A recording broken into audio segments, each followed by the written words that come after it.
قرب من نخاع العمود وصبيت دموع النيون عسوقت العيون والطرب يشهدونا على حبوس عشان يخصونا ويعملوا أوسام خيطنا لن أعلمنا من أكفان جسس لأصحاب لكانوا على الأعدام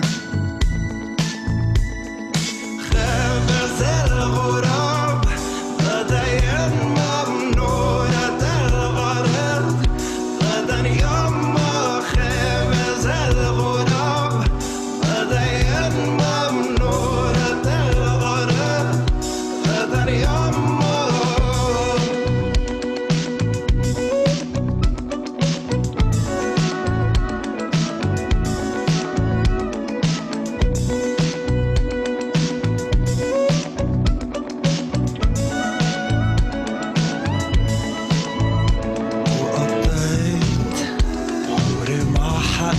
مرهون لأحاسيسك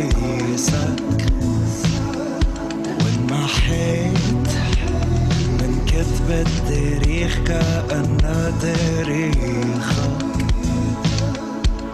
ورقنا ترجمنا لون أبيض صفو أبون واسم الآهات على شراشة طرزناها بالآهات نشدناها بالمظاهرات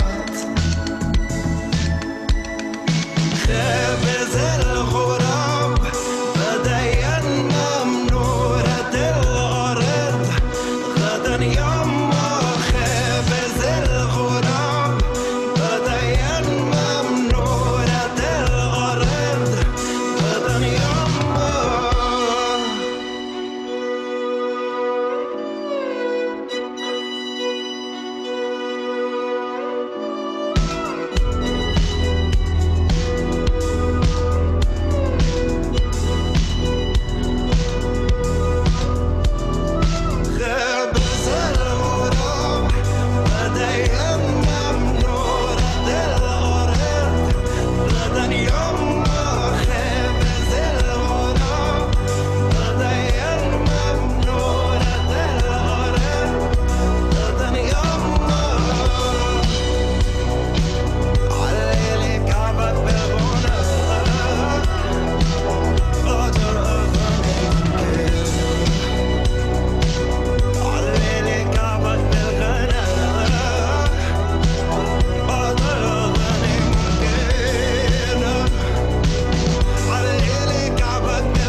بحسه بعده نايم حد بيعني حلم يهربني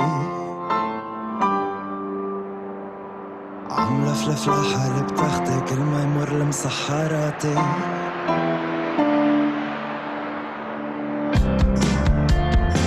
لبسني ضحكتي ما الفرحة بتلبقلي فليكن ما يكون بدي كون بعدني واقف عم غني لبسني ضحكتي ما الفرحة بتلبقلي فليكن ما يكون بدي كون بعدني واقف عم غني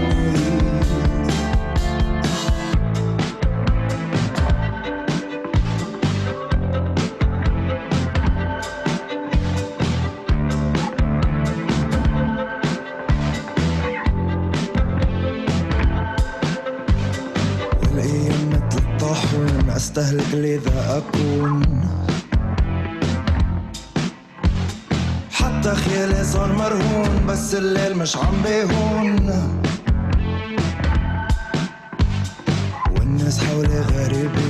مش أموات ولا عايشين.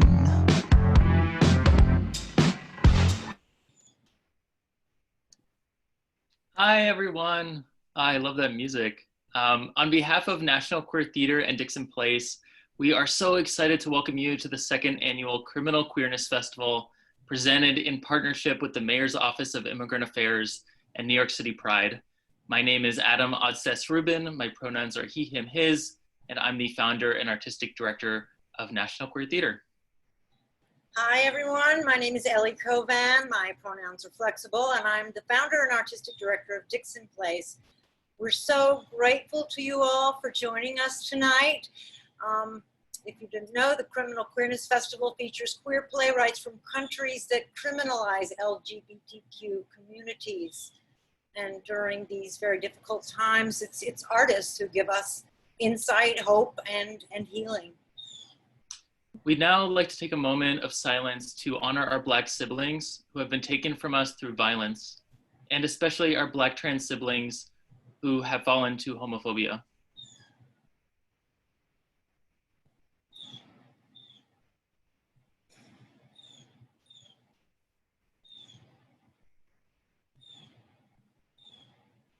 Thank you. The festival is made possible with the generosity of the Mayor's Cultural Impact Grant through the Department of Cultural Affairs and New York City Pride, and donors like you. If you're able to support the festival, our artists and panelists, we invite you all to visit nationalqueertheater.org/donate.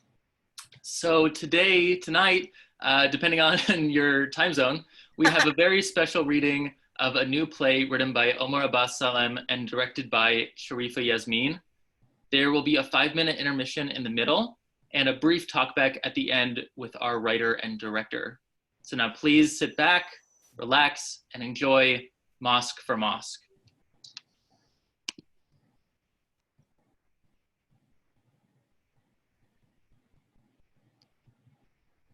Mosque4Mosque by Omar Abbas Salem.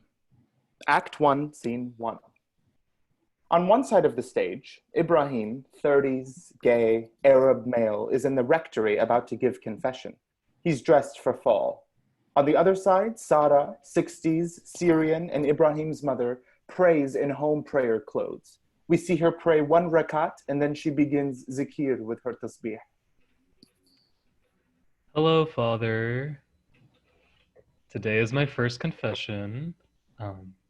It's actually my first time in a church. It's really pretty in here. I was raised Muslim, so I'm not sure if I'm allowed in the confessional, but I do work for the college, so, my taxes must pay for some of this.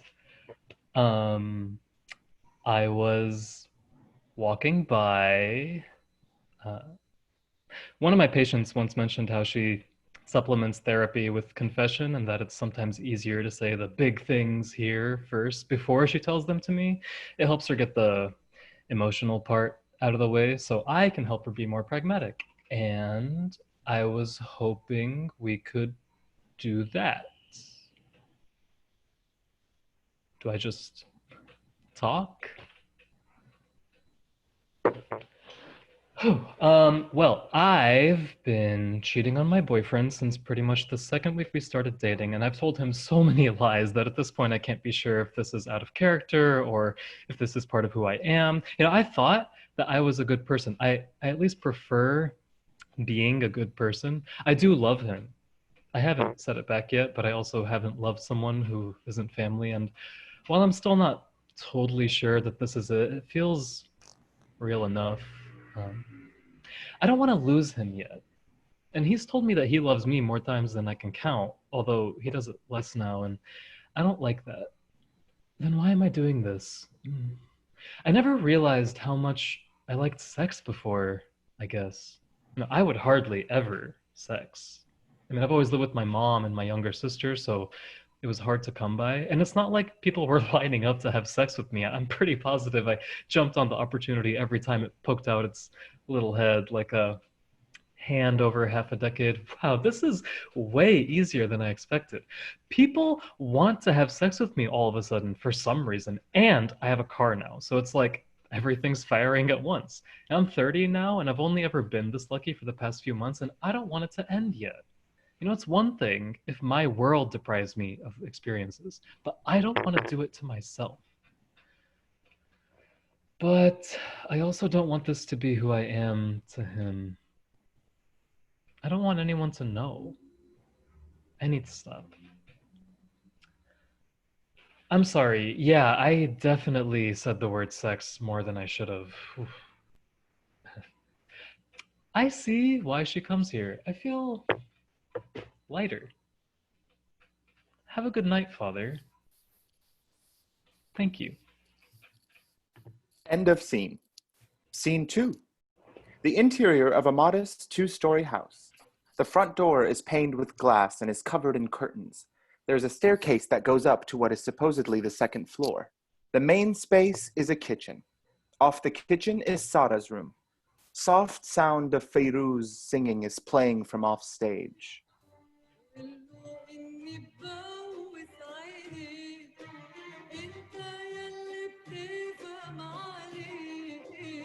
Ibrahim hums along next to a large steel and steaming pot. He's wearing an apron that is not of our time. He peers into Sara's room and then walks to the sink and pulls out a glass. We can hear ice clink. He takes a lingering sip and carefully puts it back in the sink with the other dirty dishes. His phone on the counter lights up. He checks it.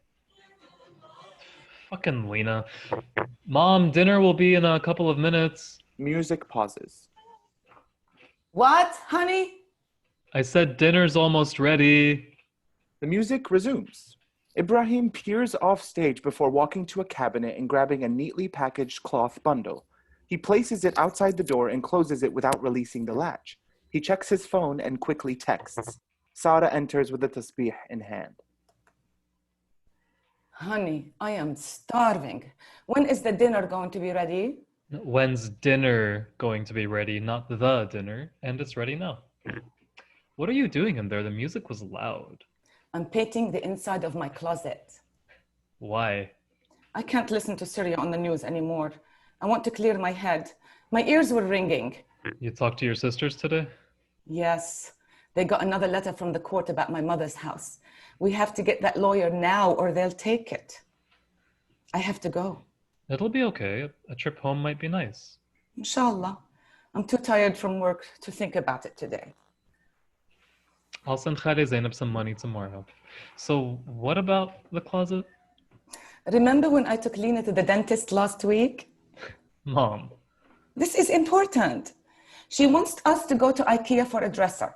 And I am telling her I only have time for Dr. Candelaria. And then I have to go back to work and you have to go back to class. Dr. Candelaria, Mom. That's what I said. Dr. Candelaria comes out and shakes my hand. You know, she's very nice. And she takes Lena in the back. I have nothing to do and my phone hurts my eyes. So I read a magazine. Jesus Christ. So I see the Cosmo. Cosmo. Not now, Ibrahim. I see Cosmo and it has that girl from the Harry Potter on it. What? You're not going to say Harry Potter? What would be the point? Sara starts taking dishes from the cabinet. Ibrahim takes the dishes from her and motions for her to sit. There is an article about this plain girl. She lives in New York City and her apartment is very small, like a closet. She sits at home, always sad. I understand her pain. Her home is her prison. We are lucky, alhamdulillah. Say alhamdulillah. Alhamdulillah. So she wants advice on how to make her room bigger. Do you know what they suggested? Mirrors and paint. Wallahi, she said to paint it a nice canary yellow or robin egg blue and it'll feel bigger. So you're painting your closet so it looks bigger. What? Don't laugh at me. No, you're right. How could you have done anything else? Ibrahim empties the glass that he was hiding in the sink and you can hear the ice clink. Where is Lena? It's 6:45. I had to take the car, so she's getting a ride. I think she has scholastic pool. So? Her ride is late? Maybe. She might be upstairs. Over this next speech, a car stops in front of the house and we can see the headlights before they immediately cut out. Lena's silhouette comes into view through the door windows. She's carrying palms and hides them in the bushes. She picks up the bundle and pulls the floor-length skirt out and pulls it on. She dries her hair with a small towel and then she puts on a headscarf. Don't be tricky. She's not upstairs. If she's getting a ride, I want to know why it takes 30 minutes to drive home. Can you tell me why? She can be kidnapped and turned into a sex slave in 30 minutes. You know, Anushka Shankar is coming into town in 2 weeks if you want me to get tickets. She knows we eat at 6:30 every day. She knows we are waiting. Is she drinking? Is this enough? Do you want parsley, maybe cheese? Do you need salt? Ibrahim, I haven't tasted it yet. I don't know if it needs salt yet. That is enough, thank you. Parsley is like the inside of a lawnmower on the food. Don't ruin your good work. She'll be here any second. Chill, ya mama. He hands Sara a plate. Thank you, ya qalbi. Lena tries to quietly slip through the door and up the stairs. She has her shoes in her hands, a backpack. Ibrahim barely clocks it. Lena almost makes it out of view. Lena, you're home. Why are you late? Why are you sneaking upstairs? Ibrahim, will you get me some lemon from the Frigidaire? Lena, let me see your hands. Lena kisses Sara on the cheek. Salam, Mom. Sorry. Carol had to get gas. Ibrahim, what did you make?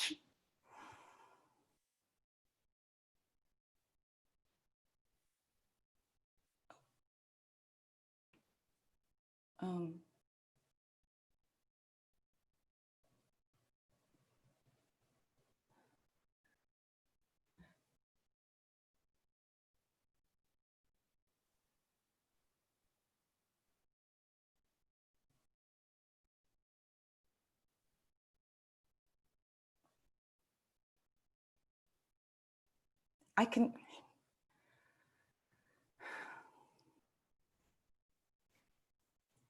You hungry or just forgetful? Of course she's hungry. Okay. Of course she's hungry. Getting gas takes 5 minutes. You're supposed to be home at 6:15. Are you so important? You need to keep 2 people who love you waiting for half an hour before they're allowed to eat food they provided for you? Mom.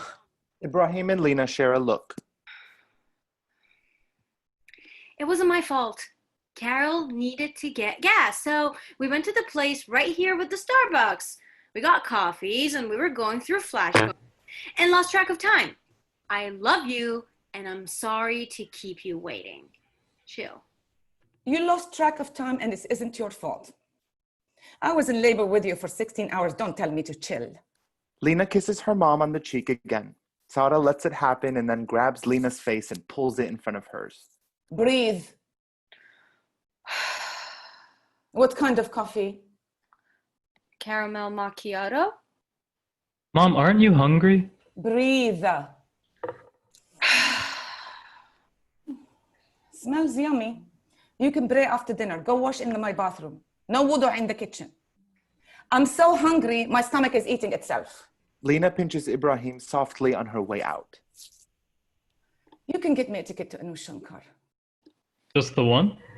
Don't you mean just one? No, sometimes there's an exception to that rule. Never mind. You know how I feel about never mind.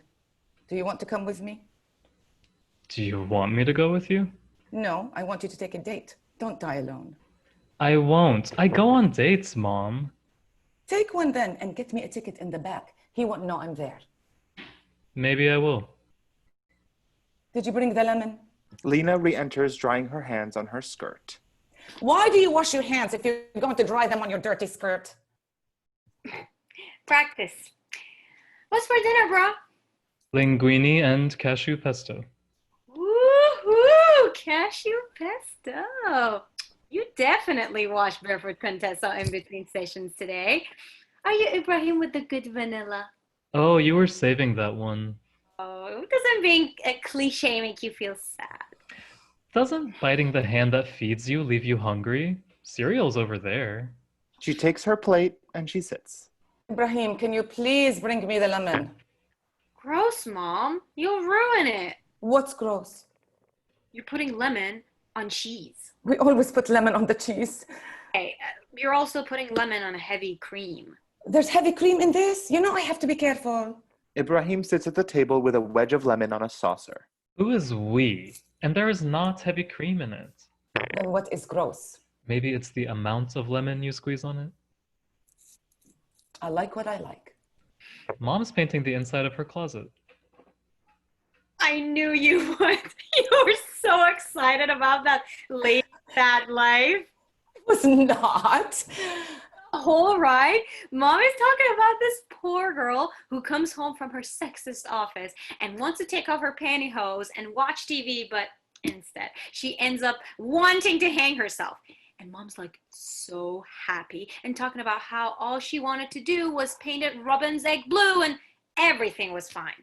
And how lucky Mom is that she picked up the Cosmo that describes this girl's completely depressing existence. Cosmo. Not this one, Mom. Were you painting with the door open? Yes, Ibrahim, I'm not a child.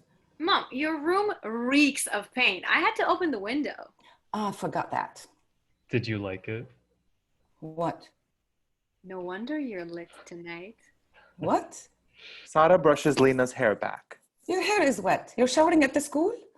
I told you, the showers are private. Don't walk around with wet hair. It'll make you sick. Everything is not gonna make me sick. Some things will, and then it'll be too late. Tell us, how was your practice? You win the Scholar Bowl? Scholastic Bowl? We lost. Sometimes we want to be good at things and we're not. It's fine. Humans are flawed. Sara pats Lena's hand. What is lit? End of scene. Scene 3. Ibrahim is in the kitchen with James. They are clearing up a lunch of Chinese takeout while kissing and bumping against anything in sight. They are clearly home alone. Ibrahim lifts James onto the counter and they really start macking. Let's go upstairs. Let's stay here. It smells sexy, spicy. And this counter is hard. I've got poppers upstairs. These are magic words. I mean, jam? For what? You'll see. Ibrahim goes to the cabinet. Coconut jelly or sweet orange? James grabs the sweet orange and races up the stairs. Ibrahim follows. We see headlights in the driveway. Lena and Sara enter. Lena is holding an ice pack to her cheek. She kicks her shoes off. Sara carries in a reusable grocery bag. She also steps out of her shoes before coming into the kitchen and pulls out pistachio ice cream, a roasting chicken, root vegetables, and a bottle of 7-Up. Sara pours Lena a glass. No ice. Alexa, can you hear me? What can I do for you, Mother Antoon? Play Al Jazeera News. We hear the following Al Jazeera news broadcast underneath the action. A barrel bomb killed a family of 6 in rebel-held eastern Aleppo early on Sunday, November 20th, 2016. And rebel shelling took the lives of 8 children at a school in the west as one of the heaviest government bombardments of Syria's civil war continues. 2 medics said the El Beitunji family suffocated to death. Do you want some tea? That might feel nice on your tooth. Do you want one of the painkillers? I think you should wait, but do what you want. Only one. You remember Judy Garland? Do you want some chicken soup tonight? I should start if it's going to be ready for dinner. She pulls out a pot bigger than the one from scene 2. It's a pot you can't find in any corporate store. If you have a mom with history, you know exactly what this pot looks like. You can't fall behind because your teeth are rotting from too many caramel or macchiatos. You'll be uneducated and unattractive, and it's a hard life.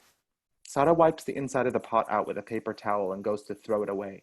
She notices the Chinese containers in the trash and checks the stairs. Is Ibrahim home? Sara looks up the stairs. At this moment, you can hear the rhythmic sound of sex in a creaky bed, and distant moans, grunts, and oh, Ibrahims, and fuck yes, Jameses. Sara hurries for something to do. She searches noisily for a new pot. She pulls the potatoes out and begins peeling them very meticulously in the sink. About after half of them, she goes to her room. The music turns on.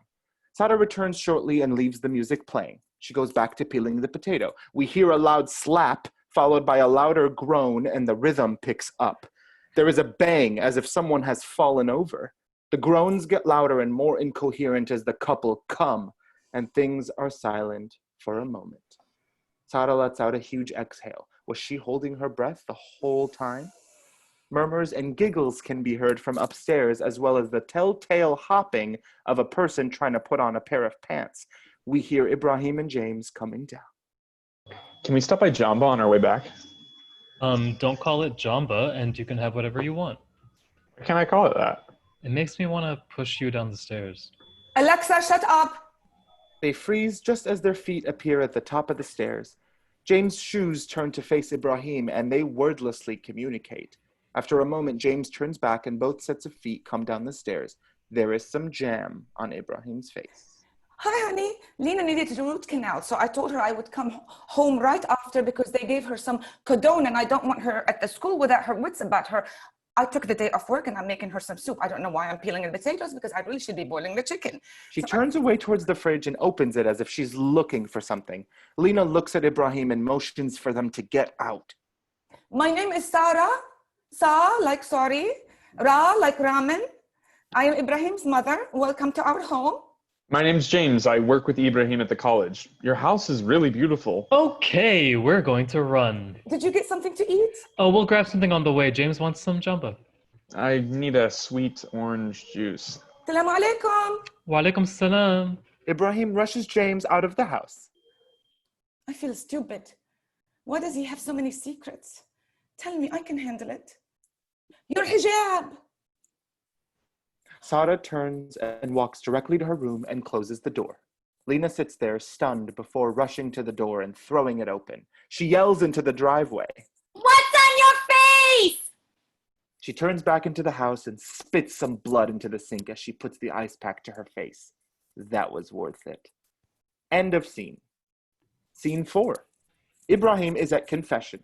He looks rumpled and is in the same clothes from scene 3. Hello, Father. Thought I'd try again. It's been an overwhelming 24 hours and I could use some clarity. Where to start? My mom caught me doing something she's never caught me doing before, and I've been afraid to go home. And I don't know why. I mean, I know why, but like, come on. I'm a 30-year-old man, for Christ's ying. Out loud, I'm sorry. I stayed so long to help my mom with Lena, and now the world is too new. I know that she wasn't prepared to raise a child on her own, but she's fine now. I should get to try shit. I stayed over at James's house for the first time last night, which was an interesting experience. He looks very clean, but he is not very clean. He has a lot of books, though. He has sets of encyclopedias, which he claims he's read. I guess I did tell him my mom comes from Syrian royalty. We'll see how long it takes for him to Wikipedia that. Does that count as a confession? I also took the Lord's name in vain at least 6 times, and I've ignored 6 missed calls from my mom and 6 text messages from Lena. Thanks, Father. I like church.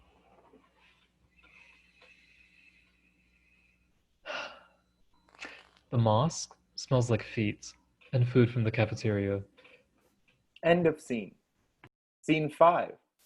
Lena is sitting at the table alone and is making a waraq anab, stuffed grape leaves. She's listening to music. She has her school things out.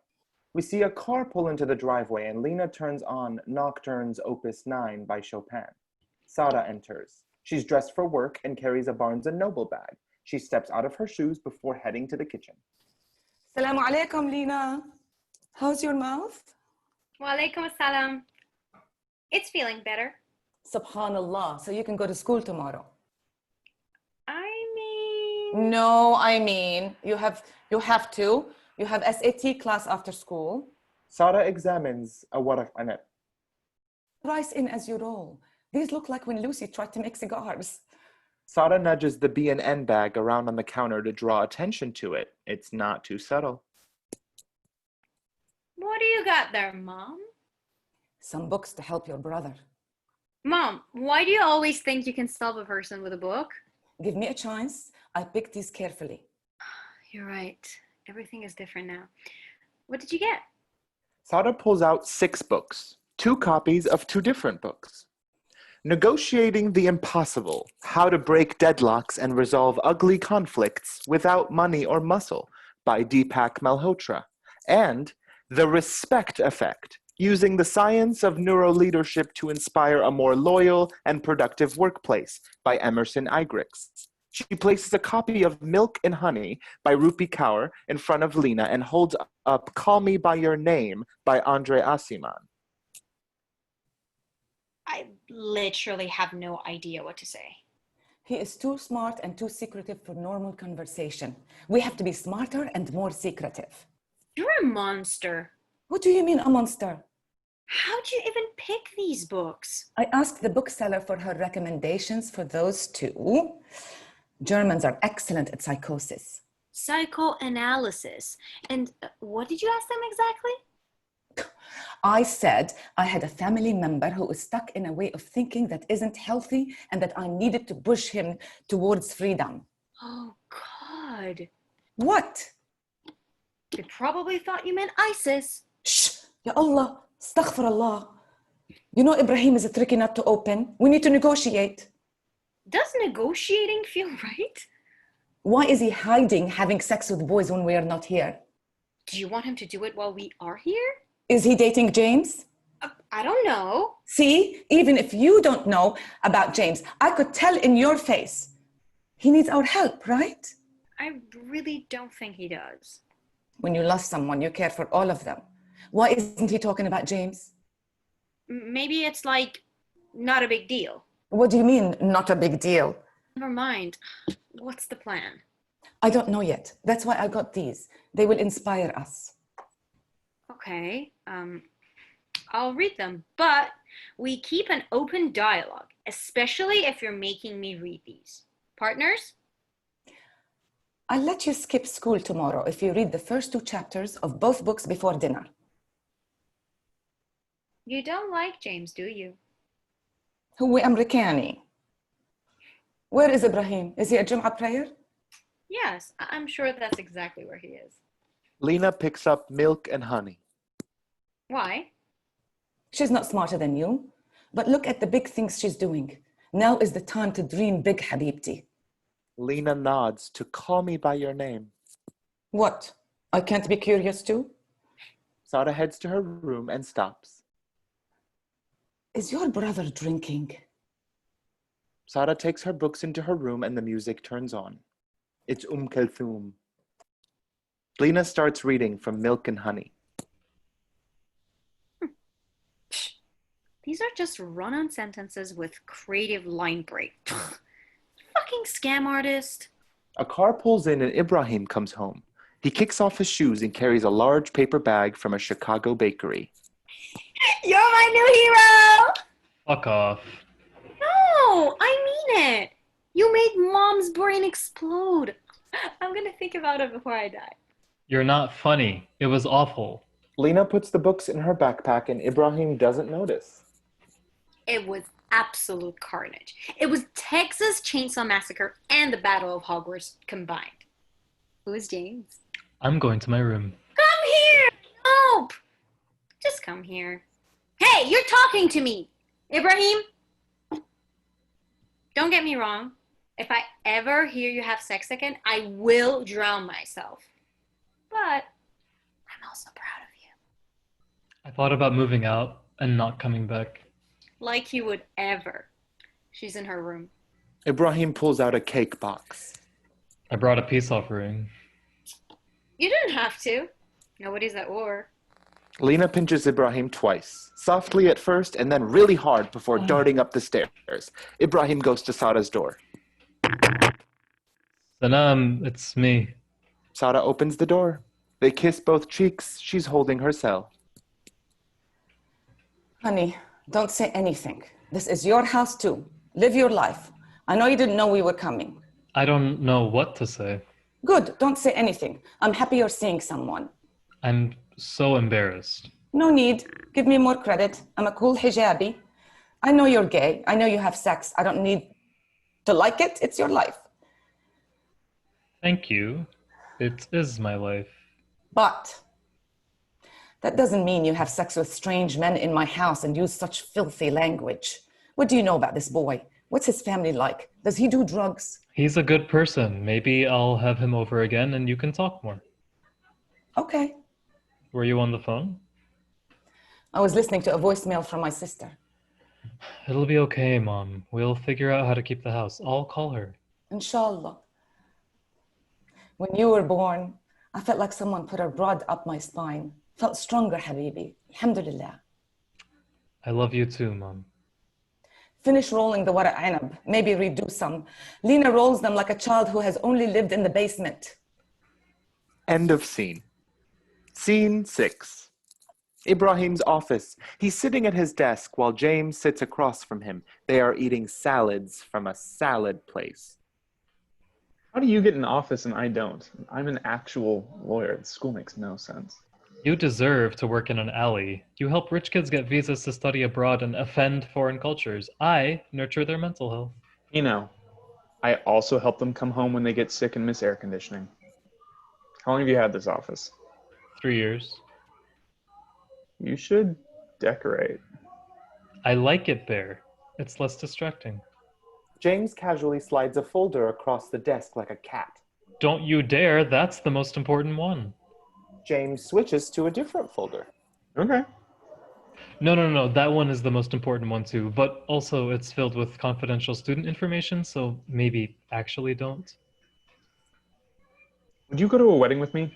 I know, but it's just a wedding. It'll be fun. No. Just kidding. Whose wedding? My cousin Ariel. That's the whitest name I've ever heard. She's wearing cowboy boots with her wedding dress. Ding dong, a new winner. Will you? Come on, meeting my family didn't royally freak you out? No way. It was like having sex in a haunted house. And now you'll get to meet mine. My mom and dad, both my sisters, all my cousins and stuff. It's at my uncle's farm outside Indianapolis. We can get a room at the hotel. I think there's a hot tub. That's a lot of family to meet. I met yours with cum in my hair. Oh, because that went so well. I made it look really good. Gwyneth is going to goop it. Fine, I'll go. You will? Don't ask me again because I might change my mind. Taught my parents how to pronounce your name. Oh, goody. What are their names? Frank and Pauline. Very Midwest. I love meeting a mom. She'll explain a lot. There will be line dancing. Oh, goody. I know, but I'll get to touch you a lot as I teach you. As long as I get seconds of cake. You can have mine. So going home was weird? Always with a leading question. What kind of lawyer are you? A mediocre one. It was definitely weird. They were both like overly fine with it. Overly fine? Yeah, it was like too fine. Mom was like, this is your house too. Do what you want. And Lena? She said she was proud of me. Wow. Sounds like you wanted a problem. No, I'm just surprised. I expected more. Did they like the cake? We've eaten half of it. I knew it. That's my mom's favorite. I take one home every time she loses a condo board election. I got Anushka Shankar tickets for me and my mom. Would you want to come? Yes, very much so. Thank you. Do you know who that is? I don't care. Oh, let's take her out to dinner. My treat. Absolutely not. She doesn't eat? She eats.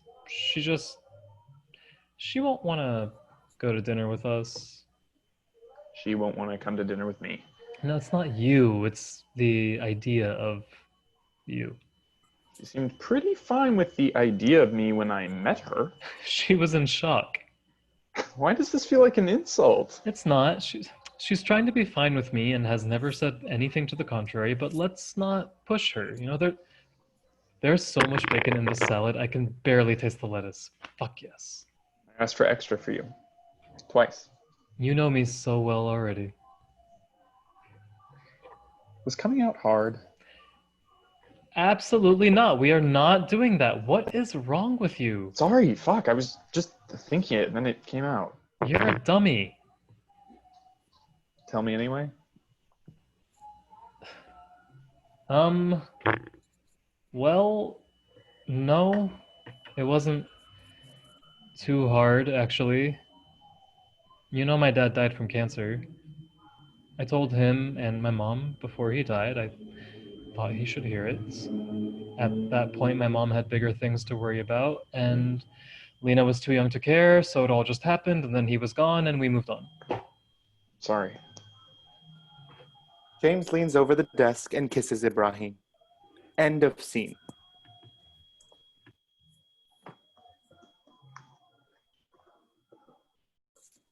Scene 7. The house is dark. Lena unlocks the front door and steps in. She's in a coat, rain boots, and a hijab. Hello?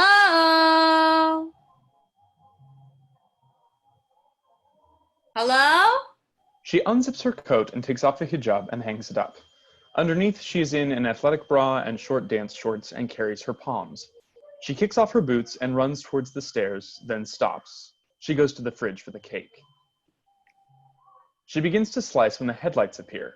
She gets the cake and runs upstairs just before Sara enters. Hello. She steps out of her shoes. She sees the cake. She takes a fingerful of frosting as she heads to the cabinet for a plate. She sits at her laptop. Her screen is projected. She goes to Google and types in famous plus gay plus Muslim. A Wikipedia article called LGBTQIA in Islam appears. Below it, LGBT Muslims. Below it, Queering Islam, a forum. Then, 21 queer Muslims you should know. She clicks on the first article. It should be filled with threads, an overwhelming amount. She sees threads like, are there gay imams? Dating and Muslim, frowny face. Shelters in Washington, D.C. Ladies speed dating at the Berkeley Religious Center. Can I be a bottom and a Muslim, etc.? Bottom? She pulls open another tab and types in B plus A plus bottom plus gay. She closes that tab. She goes back to the search and clicks on the last article. There's a profile for Karim Philip Algiers, fictional, the first queer Muslim to enter a civil union in Montreal and author of My Big Fat Gay Muslim Wedding. She clicks and finds his contact information listed under his bio on a school website. Sara dials. You've reached the Prince Edward Island College Humanities Department. This is Jess. May I offer help? Yes. I'd like to speak with Karim Philip Algiers, please. Surely. Who may I ask is calling today? His accountant. Tell him there's an emergency at the bank. It burned to the ground. Of course, madam. Will you let him know it's Sara, though? Just Sara. He'll know. Of course. Please hold, and I'll put Professor Algiers through presently. Hold music starts. It's the lambada, and this is a good omen. It connects. Hello? I have a gay son. Who is this? My name is Sara. I don't know Sara. I found you on the Google. I want to... Why did you lie to my assistant? أنا آسفة. It was the only thing I could think to say. I was afraid you wouldn't answer. The bank burned to the ground? I'm not creative. What do you want? I have a gay son and I'm not a therapist. I'm hanging up now. I'm still your elder, don't be lewd. I'm sorry. It's been a long day. بدك تحكي لي عنه؟ No. Thank you. Why did you call me? I was doing the Google for famous Muslims. We are proud of you. Shukran. Are you Muslim?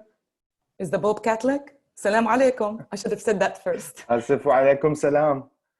My son is gay. You said that. There are books on raising gay children in the faith that I can recommend. I don't teach any classes on it or... He's 30. We don't need a class. He is raised, but he still doesn't understand so much about life. And I let that happen. He's been at home with me his whole life. I want to tell him. Tell him what? How do I explain this? When my husband died, I didn't know about life either. I had no degree, no job, and no one. My husband's funeral was just us and the American engineers he worked with. Lena was so young and needed so much, and I wasn't ready to be an only parent yet.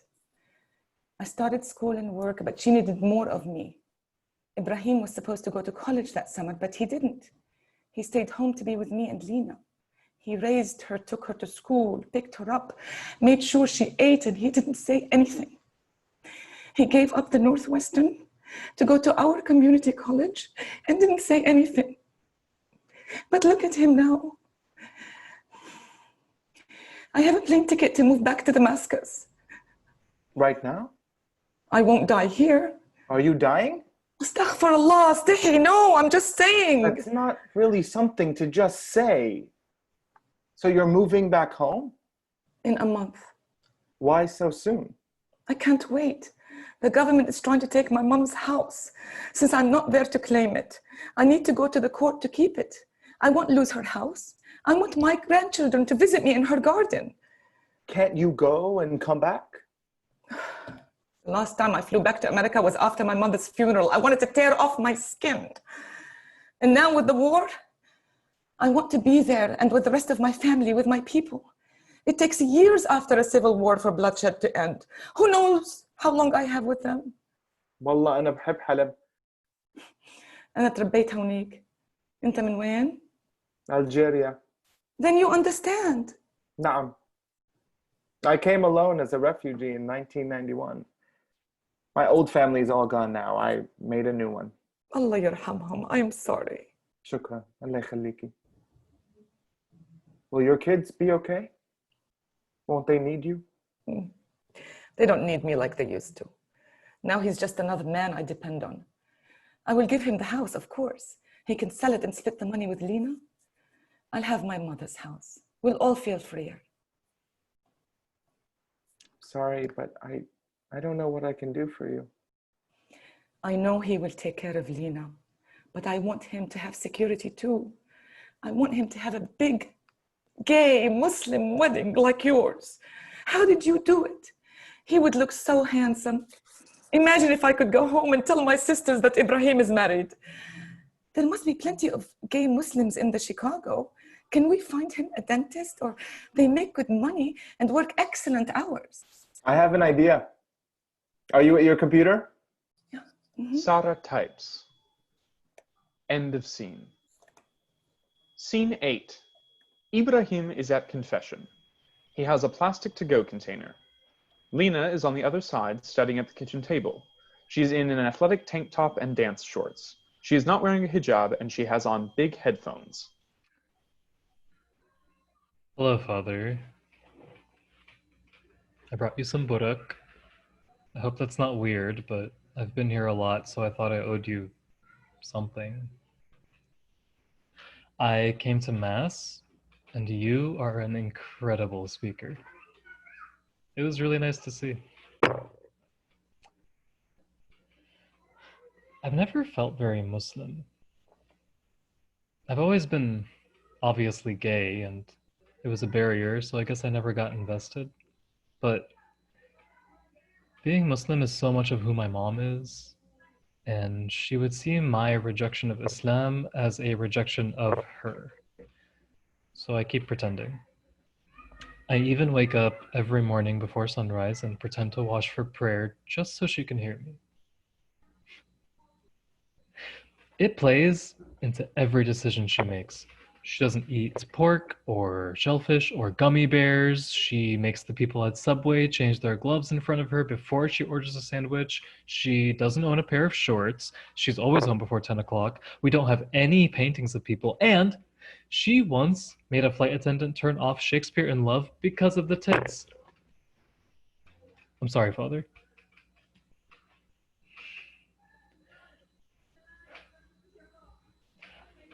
I don't want to lose another parent. Lena picks up the Quran on the kitchen table. Before she starts reading, she lazily reaches for a napkin on the counter. She unfolds it and places it on her head and then starts reading. I lost him way before he died. I decided to come out a few months before because after all that hiding and lying, it felt like a right we both deserved. I regret it every day.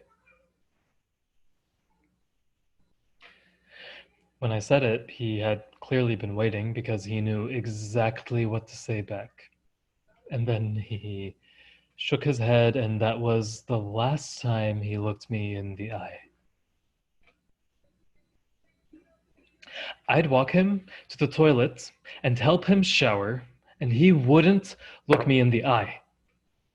I was the person taking care of him while my mom was in night school, and yet he could still hate my selfishness the whole time.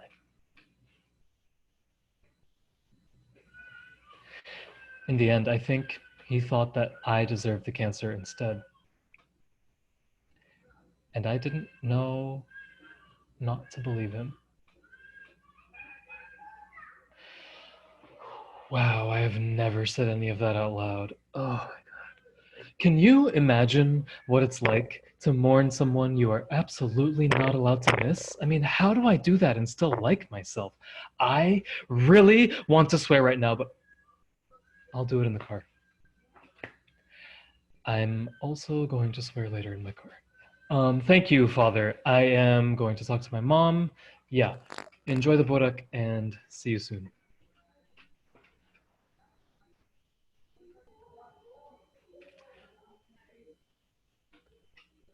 I wanted him to not be so eternally disappointing.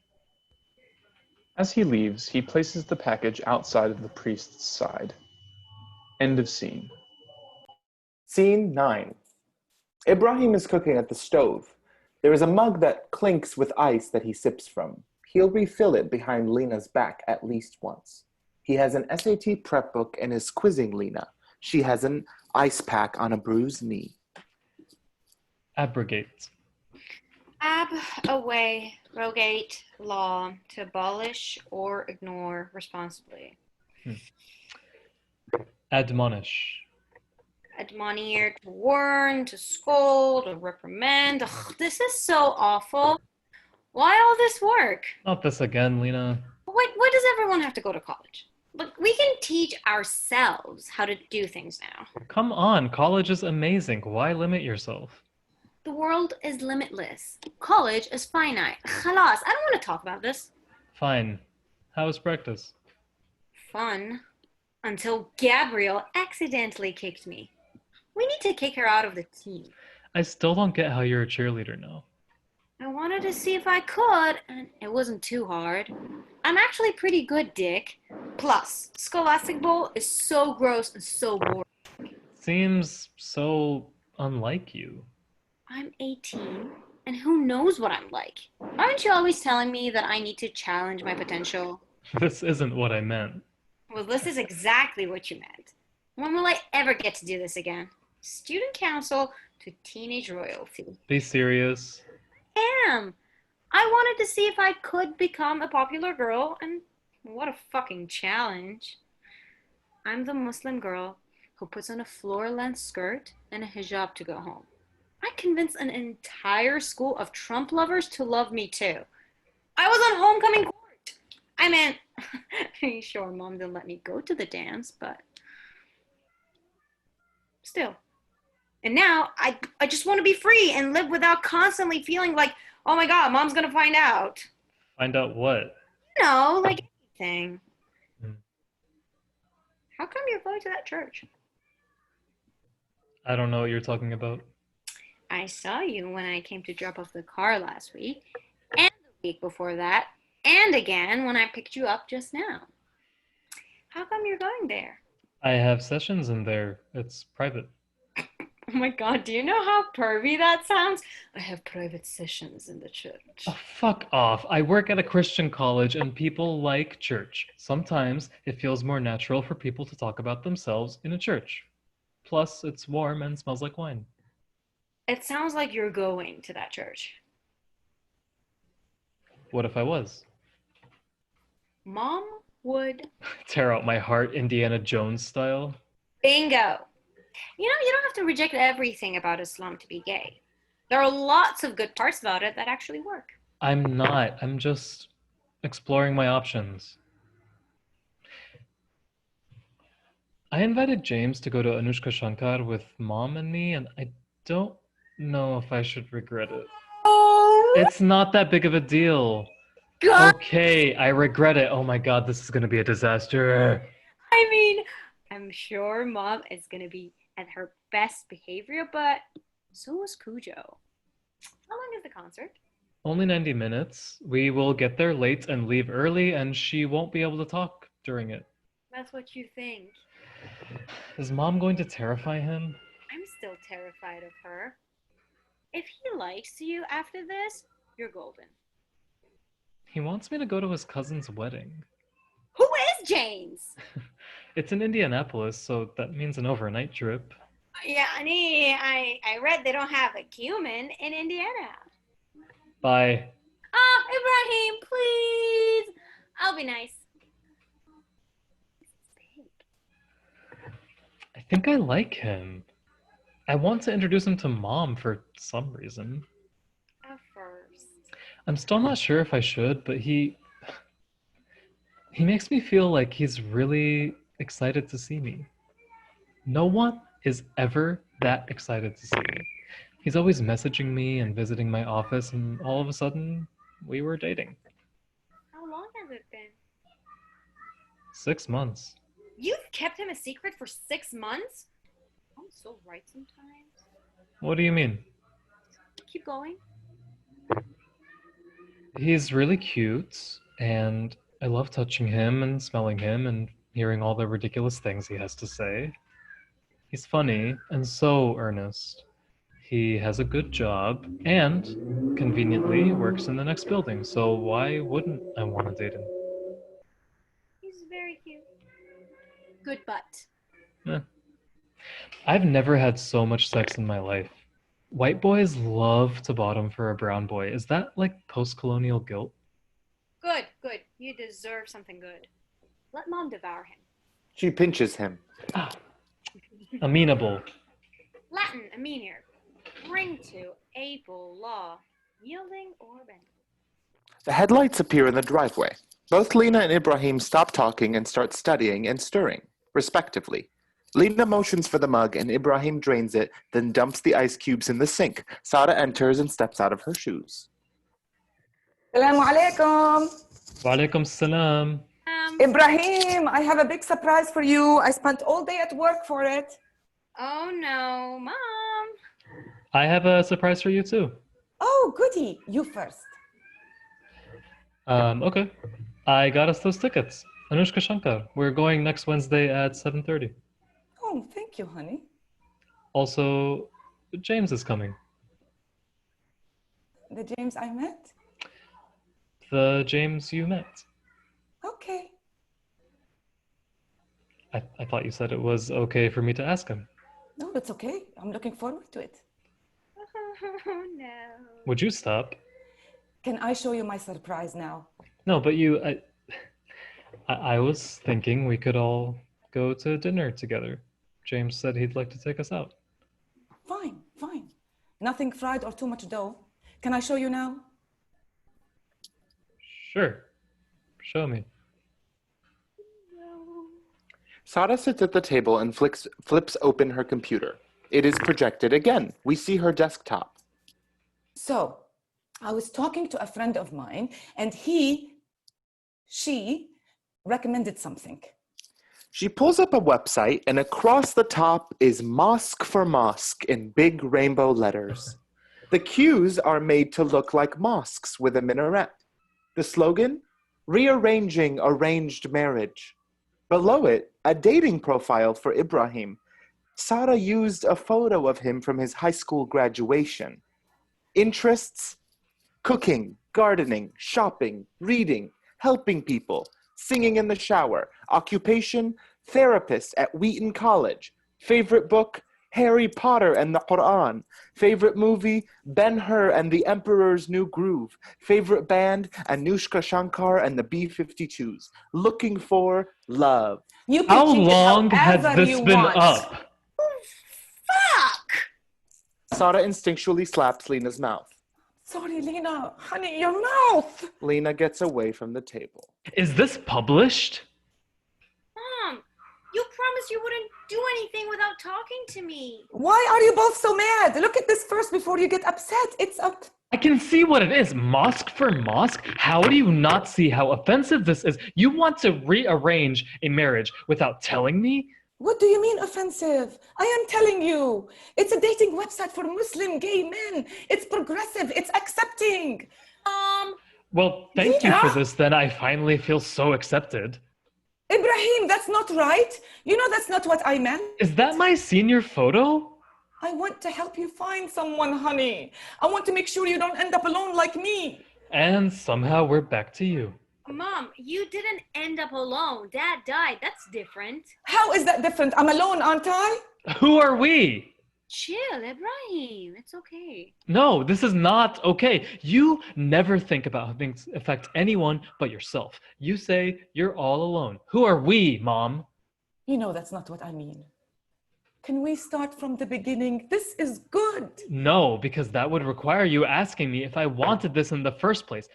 My patients are Gen Z, and they know everything about the internet. Favorite book, Harry Potter and the Quran? That sounds like the worst sequel ever. Lena!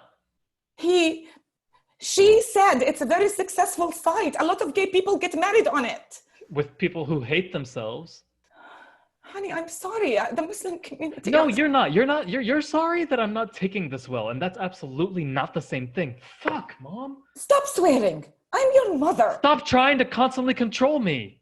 Are you drunk? What is wrong with you? What is wrong with me? Well, why can't you love us more than you love yourself? Isn't that what a mother is supposed to do, huh? For fuck's sake. Ibrahim, calm down. You're scaring me. I love you more than anyone has ever loved anything on this earth. Stop fucking swearing. No! I should have fucking done this years ago. I don't always want what you want. Can you hear that? Keep stirring and turn it off when it gets thick. Ibrahim, where are you going? Ibrahim runs up the stairs. Lena stirs. Ibrahim comes down the stairs with a duffel. I'll be by in the morning to pick you up for school. Where are you going? You can't leave like this. I'm not Muslim anymore. I converted, and I'm Catholic now. Ibrahim! You what? What did he mean, converting? Why didn't you talk to me? Not right now, Lena. You never listen to me. I told you you would hate this idea, and you promised you wouldn't do anything without talking first. It's been one freaking day. This is crazier than anything I imagined. Mom! No! Enough! What's wrong with your knee? Nothing. What are you wearing? Shorts? It looks like you're wearing underwear. Go to your room. Gladly. I never want to see them again. You look like a streetwalker. I read the chapters, and I was ready to talk. روحي انضبي خلاص. Lena goes up and Sara notices the ice cubes in the sink. She picks up a cube, smells it, licks it, places it back in the sink. She grabs her phone and calls. Ibrahim, do not come back. You are drinking. You are ungrateful. You will not do this in my home. This is mine. You are mine. She is mine. I made you. I am not controlling you. I am making sure you don't destroy your life. And right now I am failing. Do not come back until you have straightened yourself. You are Catholic? You broke my heart. You cannot turn your back on God. This is your mother. She hangs up and goes to her room, and the music starts. Blackout. End of Act 1.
بجلدك في البوس كل وجوهك هو في اتخبى بخزنتك في البوس كل بدلتك بس قول في كونك إذا بدك في غني كل كلماتك هو في مسلك حياتك لما تسمعني بمريتك عم قول بس قلقي من بدي كون علشان أرضي أعطيني 3 دقايق داريني ب3 دقايق بس قلقي من بدي كون علشان أرضيك شكلي مقري عالطولي شك حلمك بخلخالي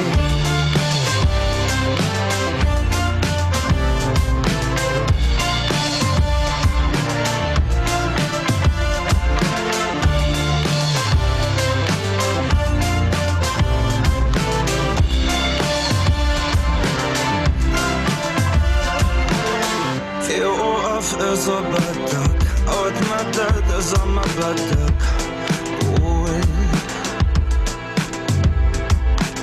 في بضحك إذا بدك يا ما أبكي إذا أنسب لك بس قول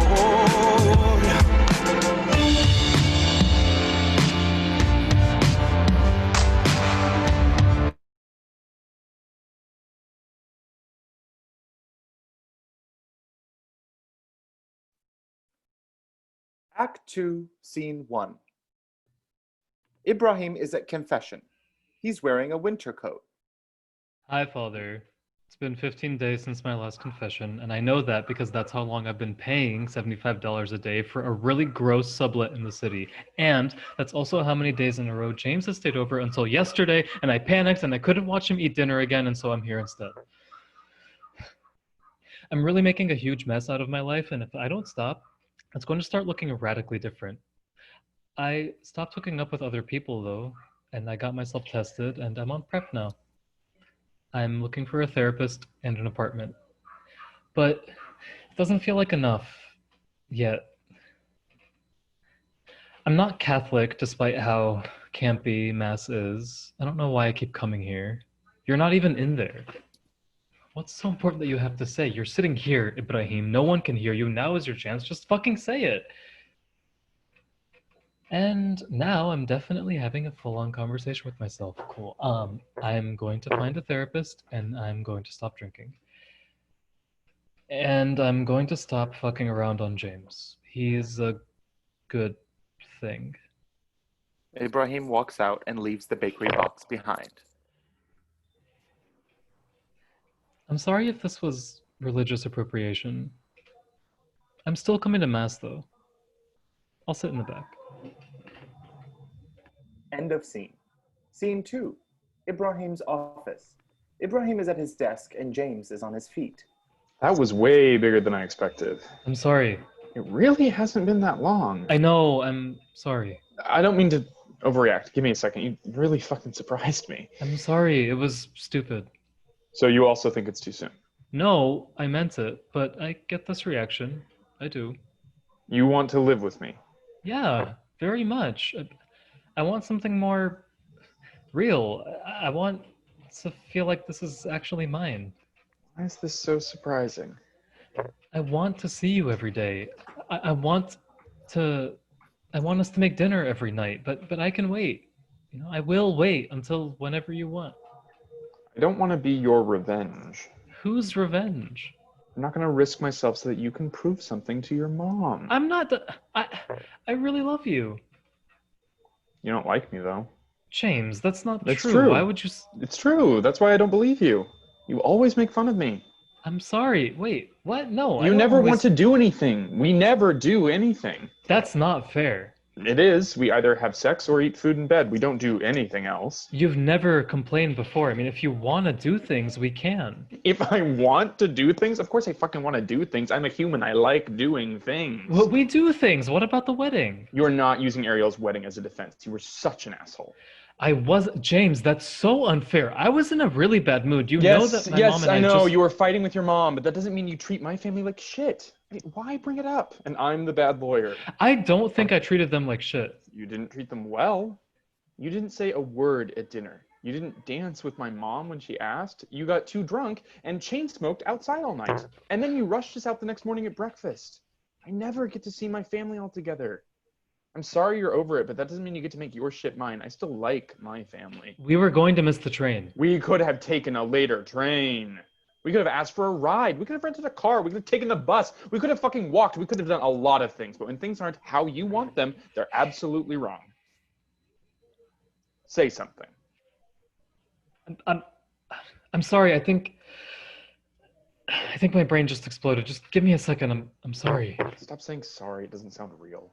I really want to live with you. Do you? Why? I feel like Amy's smart, and I finally escaped my kidnapper. You know, I've been coming home before 10 o'clock every night, sneaking my alcohol, smoking out my window, and taking off my goddamn shoes every time I entered the house since forever, and I'm not going back. I don't mind sleeping on a futon. I stopped drinking for fuck's sake. And fuck, I'm tired of experiencing everything important alone. It's like, if I'm by myself when all these things happen to me, then they just get lost. I want to anchor my life to someone else. I want you. Isn't that reason enough? You never say things like that to me normally. Why do you make me ask? It makes me feel so fucking small. Look, I don't say I love you to anyone other than my mom and my sister. I feel it for you all the time, but I don't say it. But I'll practice. Watch. I love you. I don't want to make you feel small. I never want that. I'm going to do better because I love you. Okay? It feels wrong now. God damn it, James, what do you want me to do? I want you to want to say it. I want you to want to say things that make me feel good and special, and you're saying it to make me feel better. That's because in this very moment I am, but that's because I love you. Stop it. I am trying hard, but I am really bad at this. I've never had a relationship like this before, and I want you, and I don't want anything else. I mean it. What do you mean, like this before? I mean a relationship I really cared about. It was only ever fucking, and I don't know how to do this yet. Well, I don't want to be practice for you either. Aren't we all practice for one another until we're not? That is not fucking reassuring. How do you know that this isn't it? Do you think it is? I think it could be. Don't you? I don't know. Okay. Okay. Are we breaking up? No. Fight doesn't mean we're breaking up. Okay. Thank God. Do you really think I always make fun of you? I don't think it. It happens. I'm sorry, I'll stop. Be a person. Behave like you know other people are people too. I want to be something that makes you happy. I'll be better. This is so unfair. What? You're so scared and sincere and are saying exactly what I want you to, and now I don't know how to be mad. You can be mad. Ibrahim reaches for James's hand. I know I can, you fucking dick. And it's Elizabeth Smart. Amy Smart is the lady from Rat Race. End of scene. Scene 3. It is nighttime. Debussy is playing. Lena and Sara sit at the kitchen table. Lena is typing at a computer and Sara is crocheting a tablecloth.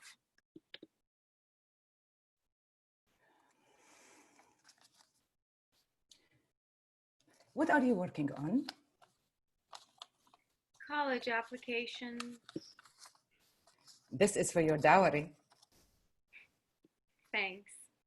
I can't wait to use it. Where are you applying? Everywhere.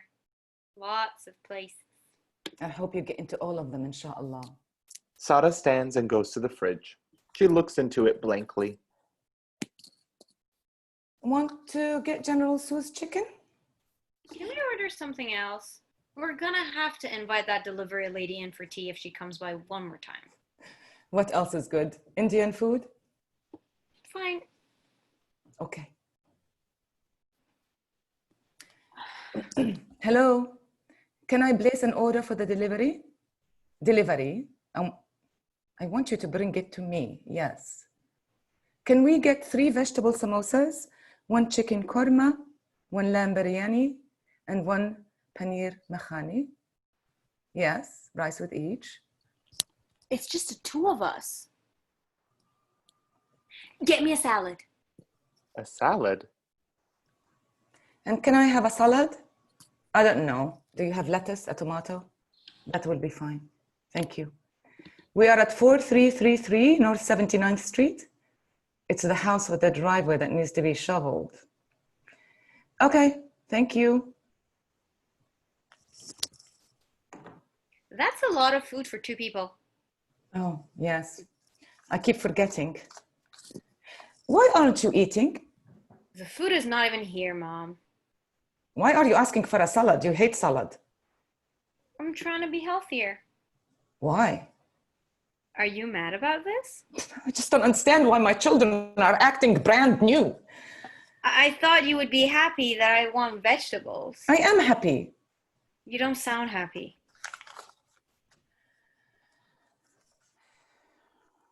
I don't want to fight. I don't either.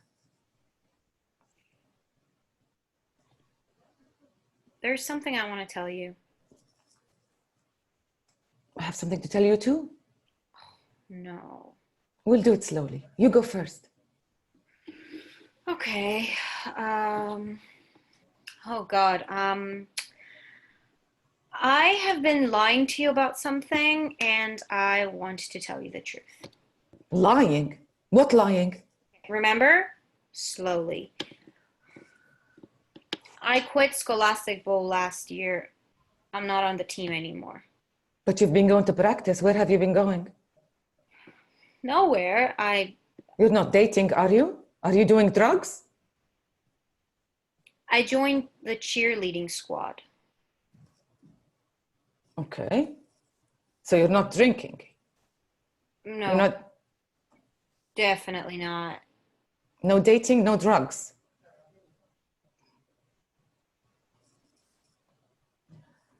Do you like it? Yeah. I like it a lot. It'll look good on my applications, too. I guess it will. How are your grades? All A's. Even AP French. MashaAllah. Bien sûr. I will not have a dumb daughter. Study together sometimes, the team. Well, as long as you're keeping up with school, your grades were good last quarter. They were. Were you on the team last quarter? Yes. Do you wear short skirts and are the boys lifting you? Yes, but I wear pants under the skirt, and no, I lift. You lift? Yeah. That's good. I did think you looked a little bit stronger, mashallah. Thanks. Are you sure you're not dating? No, Mom. Okay. Enjoy yourself. You should get to try new things. Thanks. What do you want to tell me? Oh, yes. Okay. I am moving back to Damascus. Khala Zainab and I will get to our mom's house. Are you serious this time? It's not just a visit? Yes. Don't be worried. Don't be worried. Mom, you can't do that now. I want to give you and Ibrahim the house. You can keep it. You can sell it. Do what you want. I don't want a house. It's too dangerous. Mom, no. It will be dangerous as long as I live. Maybe as long as you live. It needs to be now. Why right now? I have to go to court for the rights of my mother's house. You know that. I won't lose it. She worked so hard for that house. I want to see my grandkids in it. The house is not worth your life. A home has been worth many people's lives. Are you coming back? I'll visit you. You'll visit. But I'm going to move into my mother's home and be with my people. When?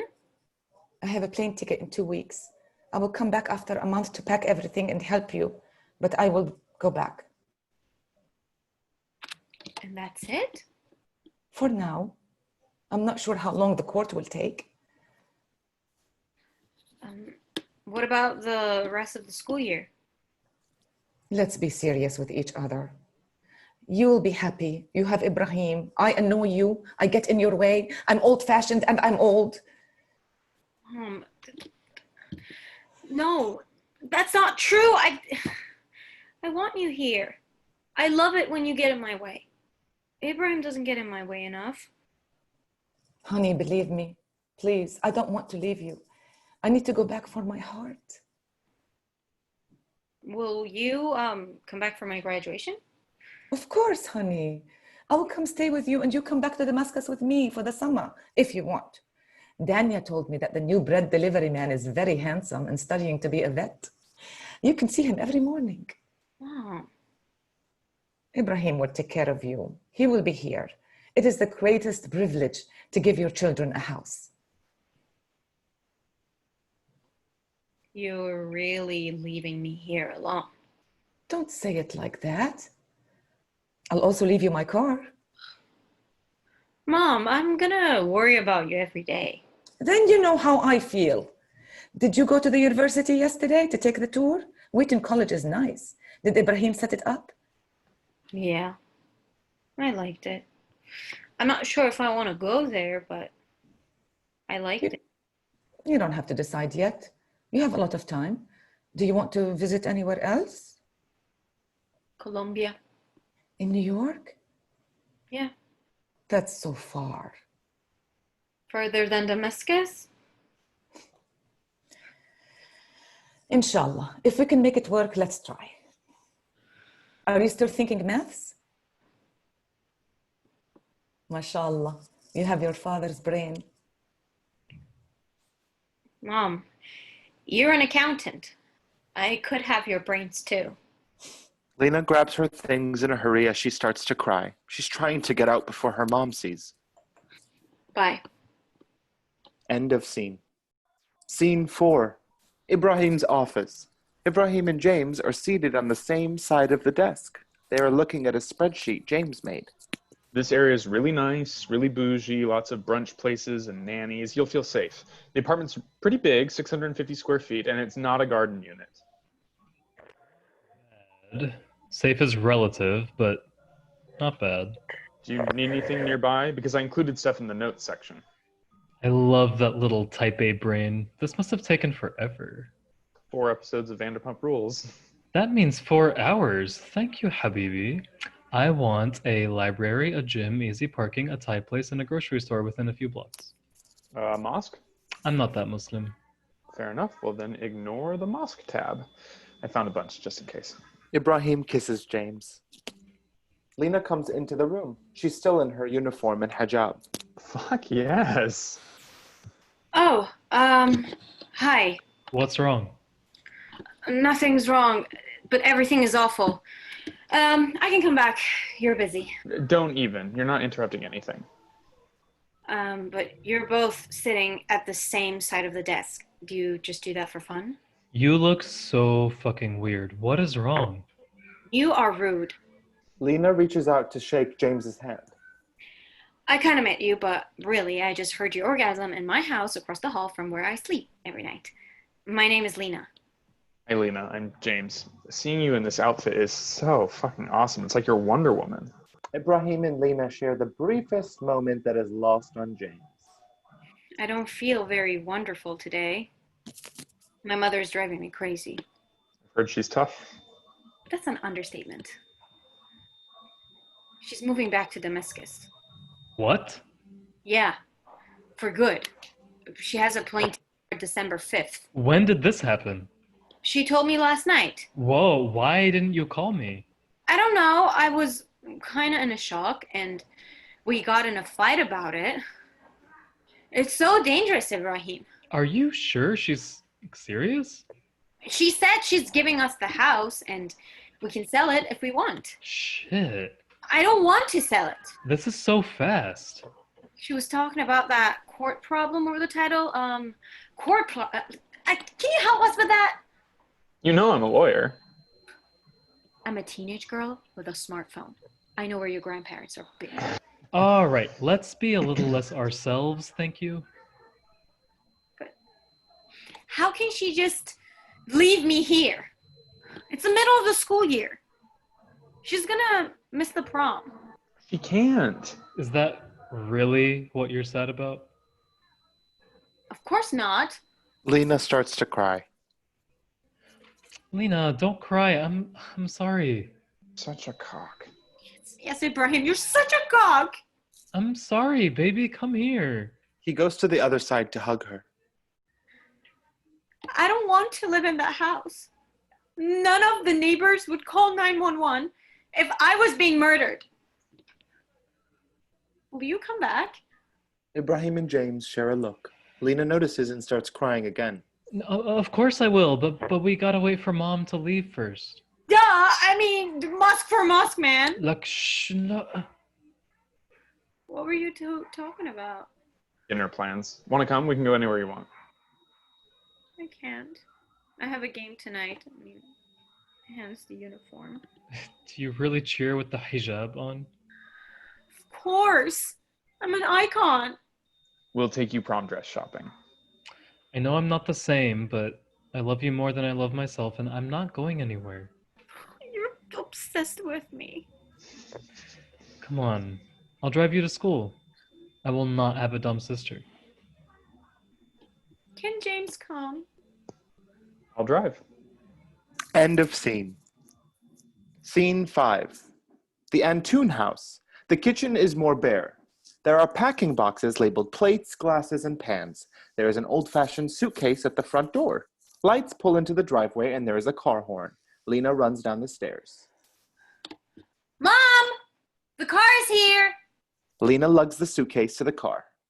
Mom, you have a minute before he leaves with your bag and all your dresses, your fancy hijabs. All will be gone forever. Sara comes out of her room and hugs Lena. Don't yell in the house. Remember, call your brother. He is moving in today. I know, Mom. I'm going to miss you. I know, Mom. Hands Sara a paper lunch bag. If there's a water some dried apricots, peanuts, a chocolate bar, and a little baggie I need you to swallow. Keep it away from the drug dogs. Astaghfirullah, what baggy? Drugs are not funny. I wrote my phone number and address on the Frigidaire, but also emailed and texted you. I'll be fine. You need to go. There's lots of food in the freezer, but I set up the B-pod. Use it when you need it, but remember, we're not millionaires. Well, Mom, have an amazing time, and Ibrahim and I will see you at the airport when you get back. Ibrahim will come? I'll make sure of it. Don't worry, Mom. Go. I love you. I love you too. Study hard. You are so close, and I know you're annoyed, but don't ruin things before they've started. Write and call me. I love you, Habibti. You are so much like me. It makes me want to cry. They hug and kiss both cheeks. Sara pulls out her tasbih out of her pocket and gives it to Lena. I prayed all Ramadan for your exams with these. Don't lose them, and please use them. Lena takes Sara's hand, kisses it, and then brings Sara's hand up to her forehead. There's a beep beep. Sara starts to go. Wait! WhatsApp me when you land. Sara exits, and Lena watches from the doorway until the car pulls away. End of scene. Scene 6. Lights pull into the driveway, and moments later, Ibrahim enters to the front door. He has 2 bags of groceries. He's followed by James, who has a bakery bag. They shake snow off themselves. The bakery bag has a Christmas design on it. Welcome home. He turns and kisses James. Just set those down on the counter. It looks bigger than I remember. I love the suburbs. It's nice, right? You're living in the only brown house on the block. It's called a brownstone. No, dummy. I mean where brown people live. Welcome to the minority. How is that possible? We're so close to the college. Believe it. Only the professors live around here, and they're all white.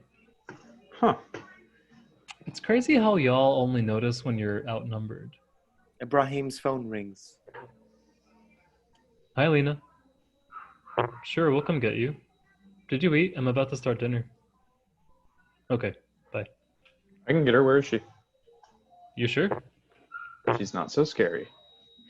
Stay scared of her. Fear is how you stay safe. She's at the school. I pick her up from the circle drive out front. I expect a meal on the table when I get back. Uh-uh. Yeah, that didn't feel good. Sorry. James kisses Ibrahim and exits. Ibrahim starts putting away the grocery.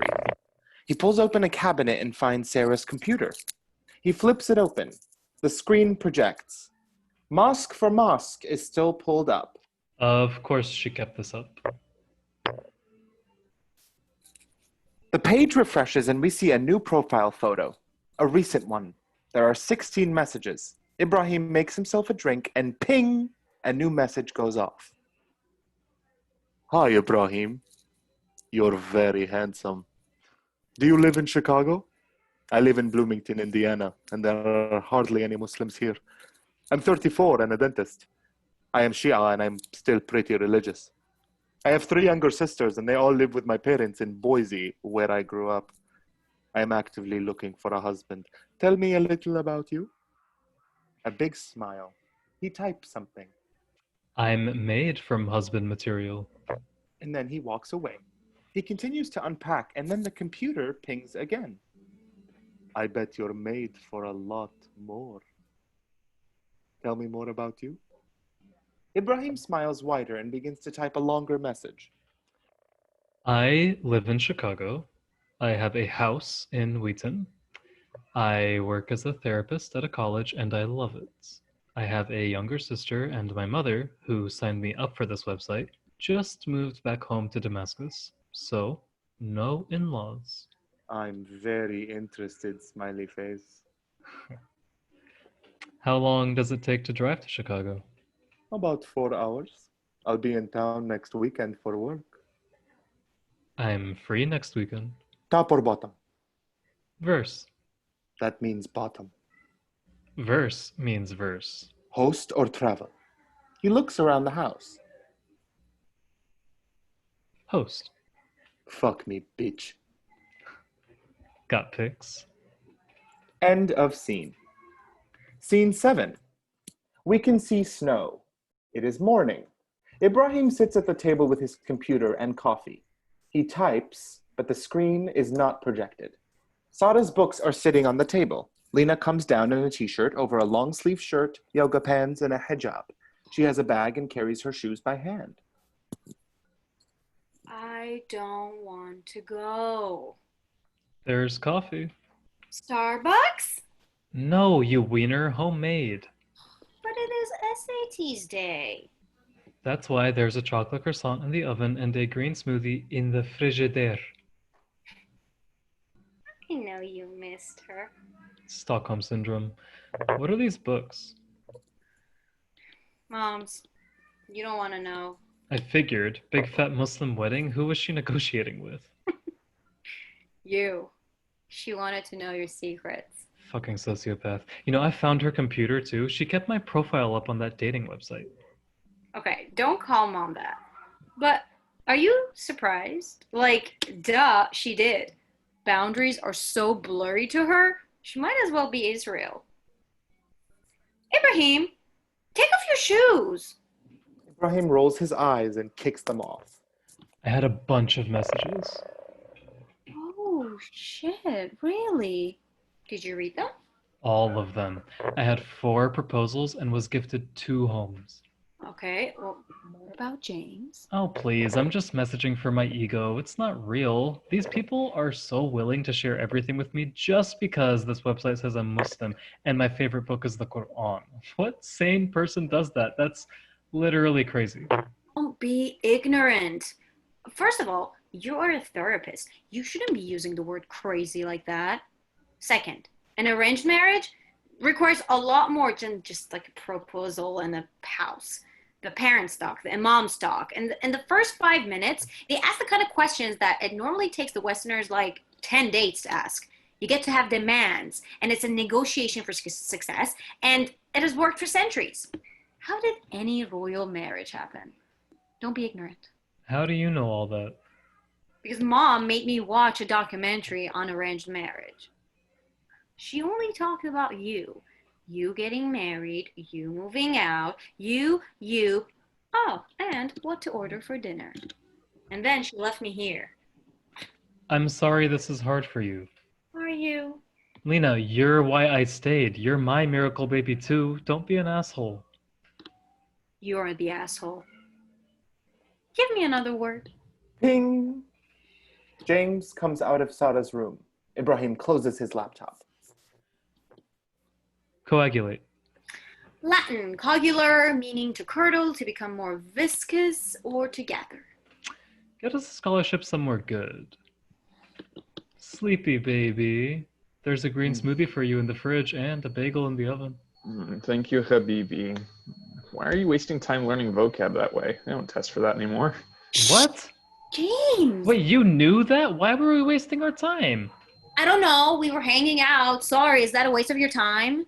But we could have been doing something more productive. Damn it, Lena. Don't worry. I'm a borderline genius. Proposition. We go to medieval times tonight? I got some really great weed yesterday. I hear the Blue Knight is super sexy and it's run by a queen now. Come on, I want to be a Lannister. Oh, can we? When did I become the decider? Lena and James share a look and take sips. Oh, shut up. Give me those back. You dicks don't deserve shit.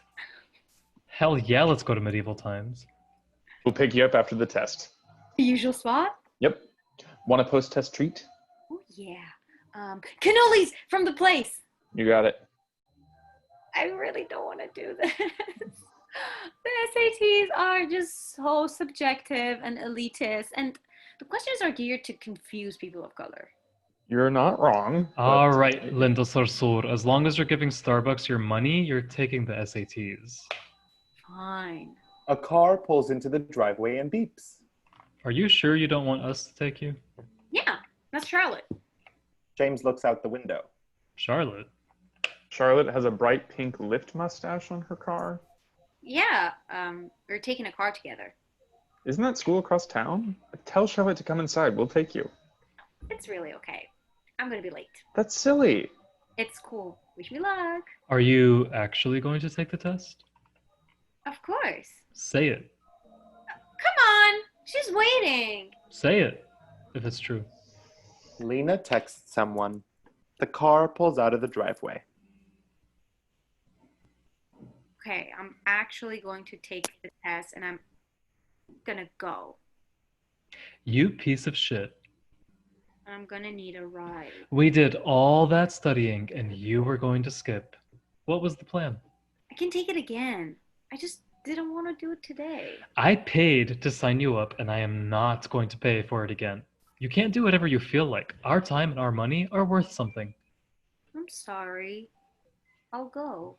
She goes to get her coat. Breathe, baby. Hurry back to me. Ibrahim takes his laptop back into Sara's room. Ready? Say something to make me feel better. You can have a whole chicken tonight. They shuffle out. We won't love a failure. James uses his cell phone to call. Hi, Stacy. I'm doing well, thanks. How are you? Yes, I love medieval times. I have a few questions and special requests. Is that okay? I want to make a reservation for tonight. Do you have any fancy booths? We're celebrating my boyfriend's sister. James wanders around the kitchen, opening drawers and cabinets. Oh, tell me about that celebration package. You announce her by name? Oh my God, that's brilliant. I love it. Okay, what about VIP seating? You don't have like special turrets or something? I don't know, like the towers on a castle or whatever. Fine, do you have towers then? Okay. Can she ride a horse? Can she joust? All right, what can she do? He starts looking at the stack of books. He has opinions about them. So we just sit higher up than everyone else? Okay. Is there a spotlight? It was just a thought. A crown? Is it metal or plastic? It's metallic. Define that, please. Okay. If there are three of us, can we each get one? Great, we'll take three. He finds My Big Fat Gay Muslim Marriage. He looks at the cover before flipping through it. Is there a vegetarian option? I don't know. I'm sure they had vegetables in the Middle Ages. What do you feed children? Okay, can I have two of those? Why? Fine then. I'll be bringing my own meal. I have life-inhibiting dietary restrictions, and if you're not ready to accommodate them, then I can provide my own meal. Do you want to make a thing out of it? I'm a lawyer. Uh-huh. Great. I'm glad we can agree. Will you put a note in the system? I don't want to be stopped. You don't know how to do that, huh? Is there a manager available? Yes, I'd like to speak with them. Excellent. How great that you figured it out. You'll put that in as a note so it's on my ticket. I want it printed on my ticket. Oh, don't give me that. I've worked in a box office before, and you can include notes on the ticket. What software do you use? Okay, I know how to use that. Do you want me to walk you through it? You figured it out. Great. Thank you. My credit card number is 4233. He walks into Sara's room with the book and comes out with Ibrahim's computer. 231. Thanks. Appreciate it. He gets his bagel from the oven, sits at the table, and begins to read as he flips open the computer. We hear the loud ping of a message. Mosque4Mosque. End of scene. Scene 8. James is stirring something at the stove. Ibrahim sits at the table typing with Lena. His computer does not project. It is still snowing outside. I can't believe it was inaugurated. Like, how is this our world? Everyone at work voted for him. Everyone. Other than me. Not all men. And all the men are closeted and have the most aggressive conservative bumper stickers. How do you know they're gay? They're always in the cruising bathroom. There's a cruising bathroom? Yeah, psych building. Second floor. Ping! Ibrahim mutes his computer. Why do you know about the cruising bathroom? I don't, really. I work in the building. Do they know you didn't vote for him? You've seen my bag. Ibrahim goes to where his coat is hanging by the door and pulls it aside. There is an NPR tote bag behind it covered in political buttons. A lot of Bernie ones and some Hillary. Bernie would have won. You better shut your mouth before I shut it for you. Fine, sorry. Anyway, I'm pretty sure they know. How are the kids at school to you? Honestly, the same. Thank God, they're so immune to me. Even with the uniform and the head cover? Oh, I don't do that anymore. How come? I mean, I'm afraid someone might shoot me at the football game. Oh. I like seeing you wear it. Family now. Consider it a compliment that I don't wear it. Are you really afraid? Sometimes. It does make me immediately different. But I'm not ashamed, and that's important. Afraid and ashamed are very different. She wanted me to wear it every day, so I tried for her. James kisses her hand. Hey, Mom's on Skype. Do you want to talk to her? Oh, yeah. Oh, we need her flight info. I've been messaging her. Let's see if she'll answer me. The computer projects, but the actors still look at the screen. Should I hide? I don't think so. She won't answer him. I've been trying all week. Sara appears on the screen. Lena immediately motions for James to move further out of view and mimes that Sara isn't wearing her hijab. James moves so he can't see the computer without offense. Hi, honey. Hi, Mom. I haven't seen you in so long. You look so handsome. Thank you. You look happy. Did you get a tan? I am happy. I gained weight. I forgot that Zainab's son started working as a butcher. You remember Jalal? James is here. Do you want to put on a hijab to say hi? Hi, James. Hi, Mrs. Antoon. No need to put on a hijab now. Where is Lena? Lena comes to stand behind Ibrahim. Mom, thanks for never calling me back. And, you know, I could have been really sick or on fire. Sorry, Habibti. I've been busy. Call your brother or the police next time. Why are you awake so early? The Idhan, Habibi. I really missed it, so I'll wake up early to listen to it. How was court? Did you kick butt? I need a new attorney. He has no idea what he's doing. I had to lead him the whole way. You know, James is an attorney. Like, maybe we can fly him out there so he can present you. It would be an honor. How is your house? We are both living in homes given to us by our moms, subhanallah. We put up Christmas lights. My poor house. When are you taking them down? I got my SATs result back. How did you do? 1560. Out of how much? 1600. Oh, that's not bad. Good job, girl. Mom, it's a really good score, like Ivy League good. I said good job. You should be proud of yourself, mashallah. I miss you both. Lena, we have to take you for a haircut.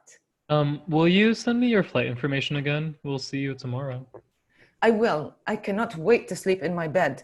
My mother's mattress has too many lumps. My back is all knotted. You'll be sleeping in Ibrahim's room across the hall from me. We will have slumber parties. What's wrong with my room? Nothing is wrong with your room. And James are in there, and now I get my own bathroom. James is living in my room? We both are. It's a bigger space for two people, Mom. James moved in? On my memory foam? Mom, we'd be happy to sleep upstairs. We would. What did he say? He said he'd be happy to sleep upstairs too. Well, that's very nice of him. It is, isn't it? He is being really nice. Maybe you should be nicer, Mom. I beg your pardon? You heard me, Mom. Just cut it out, please. We're excited to see you and let's not ruin it. It's okay, Ibrahim. She's fine. No, I'm raising her kid again and so are you. She can be more polite, okay, Mom, please? Whatever you want, Ibrahim. I didn't mean to be rude to James. We'll have fun, Lena. I hate when you do that. If you're mad, say something. I'm not mad. It's your house. You decide how it works. I'm going to go now. I'm tired. We miss you, Mom. I can't wait to see you. I miss you too, Habibti. Love you. Salam alaikum. Wa alaikum salam. Sara hangs up. Sorry, James. You didn't have to do that. Of course I did. I think he meant you shouldn't have done that. Mom was being fine. You were a dick. Do you think I was a dick? I don't know. Should I find somewhere to go? No, there's nothing to worry about. Mom just wants me to marry an Arab and she'll have to get over it. I never understood that. If I only wanted to marry white people, I'd be called racist. Did you just call my mom racist? No, I asked a question. That was a sentence, and it sounded like you did. That's not what I meant. Okay, my mom wanting me to marry an Arab is incredibly different from if you only wanted to date white people. You can walk into any room and feel safe and right because that's how this world is currently built. It's built for you. Sticking to your own isn't necessary for survival. It's not necessary for safety. It's only necessary for excluding everyone else and preserving supremacy. We form communities for safety. We marry each other for common understanding in a world where we are misunderstood. It's very different. Do you get that? I get it. I do. I'm sorry. I was just being defensive. That's okay. It's a fair question to ask if you honestly didn't get it. Do you want to be dating an Arab? No, I want to be dating you. Have you thought about it? Of course I have. I think about it all the time, but I am actively choosing to date you. What do you think about it? Nothing, really. I just think about how certain things would be different. Like what? Like we wouldn't be having this conversation, for one. I'm sure you notice all the different things that come with me. It's normal. I don't. You said the kitchen smelled spicy. When did I say that? You still forget to take off your shoes before you come inside half the time and then make a big production whenever I remind you. Is this a fight? I do not do that. Okay, fine. You don't. There's no need to be passive aggressive. There's no need to be in denial. Okay, this is a fight. Would you give us a second? There's something I want to talk to Ibrahim about. Sure. But let's remember how much we like each other. Lena skulks upstairs. Look, I'm sorry. Talking to my mom always makes me tense. I didn't mean to be a dick. It's not that. I mean, you kind of were, but that's not what... Shit, I hate having to do this. What are you doing? I was looking something up on your computer a few weeks ago, SAT day, actually, and I saw something. I tried to forget about it because it felt like I found it by snooping and, so it felt like something I couldn't ask about. And maybe it wasn't a big deal, but then you mentioned that cruising bathroom and an alarm bell went off in my brain. What are you talking about? You're gonna make me tell you? Tell me what? Fuck you, I saw all those messages you've been sending those guys on that website. Oh my god. And I'm trying to tell myself that they were just messages, but there were so many. And you've been messaging some of them a lot, like multiple times a day. Did you meet one of them? So you were snooping? Only after I already saw them. You're the one in the wrong here, what the fuck? No, you're right, I'm sorry. Fuck you, why are you laughing? No, I'm sorry, this is an inappropriate reaction. I can't believe that you're jealous of Mosque4Mosque. Did you see the logo? I mean, come on. I'm not jealous of the website, you dick. I'm jealous of you shamelessly flirting with at least 10 people. I mean, you're telling them about yourself. You're sharing jokes. Those are relationships, Ibrahim. Those are relationships you're having with men on a website for marriage. They think you want to marry them. Do you? Do you a little bit? I don't want to marry any of them. I don't know any of them. That's why I left. They're so inconsequential. That's a terrible thing to say. Well, isn't that what you want to hear? Yes, but those are people, Ibrahim. Those are real people. You're leading all of them on. You're playing with all of our emotions for your own amusement, and that's really, really shitty. I'm not playing with you. I'm very serious with you. If you were so serious, you wouldn't risk fucking it up for some dumb fucking messages on a weird fucking website. Is this who you are? I don't even know if this is out of character anymore. Did you have sex with any of them? No, I wouldn't do that. But you're still messaging guys photos of you naked in one of those prayer hat things and giving them your address? Fuck. Are you using any other apps? How did I not think about that? Fuck, no, I swear, I'm really not. Do you want my phone? Look at my phone. Did you have sex with that guy? I said no, I fucking didn't. Which guy? Why did you give him your address? I don't know. I don't know what to say. It started out as me being curious. I don't know. I couldn't imagine why anybody would do that. Like be on that site. But then all these guys started sending me these intense messages, and I'm not used to being the one that people are attracted to. You know, the attention felt good, so I kept on doing it. I wasn't always sure that this is what I wanted, but it is. So you sent those messages before you committed to me? Yes. You messaged that guy with your address on the day I moved in. The day I moved in. How am I supposed to feel? There are so many ways our relationship could have worked that gave you everything you wanted without you having to lie so much. I'm always open with you. I always consider what you say. This is so disappointing. Fuck, James, please don't do this. This is not what I want. I want you. Don't take this away from me. Oh, don't you dare make this my fault. James goes into the bedroom and comes out with his coat and work bag. I'm going to my place.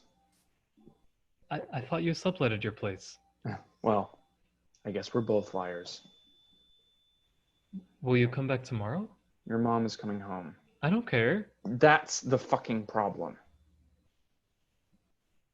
Did you read all the messages? Yes. Please come back tomorrow. James leaves. Lena slowly comes down the stairs. Are you okay? Did you hear all that? I tried not to. Sure. You need to go after him. He wants to be alone. He wants you to apologize to him. How do you know? Because when you hurt people, they want you to apologize. Don't be a child, Lena. Please don't be dismissive, Ibrahim. I'm not talking about people in general. I'm talking about you specifically and how you hurt people. And as one of those people and having lived with 2 others, I know we all want you to apologize when you're cruel. I'm not cruel. What you did to James wasn't cruel? Ibrahim. I really can't right now, Lena. You love him. You need to get over yourself and go after him. Ibrahim goes to the cabinet and pours a large pour into a cup.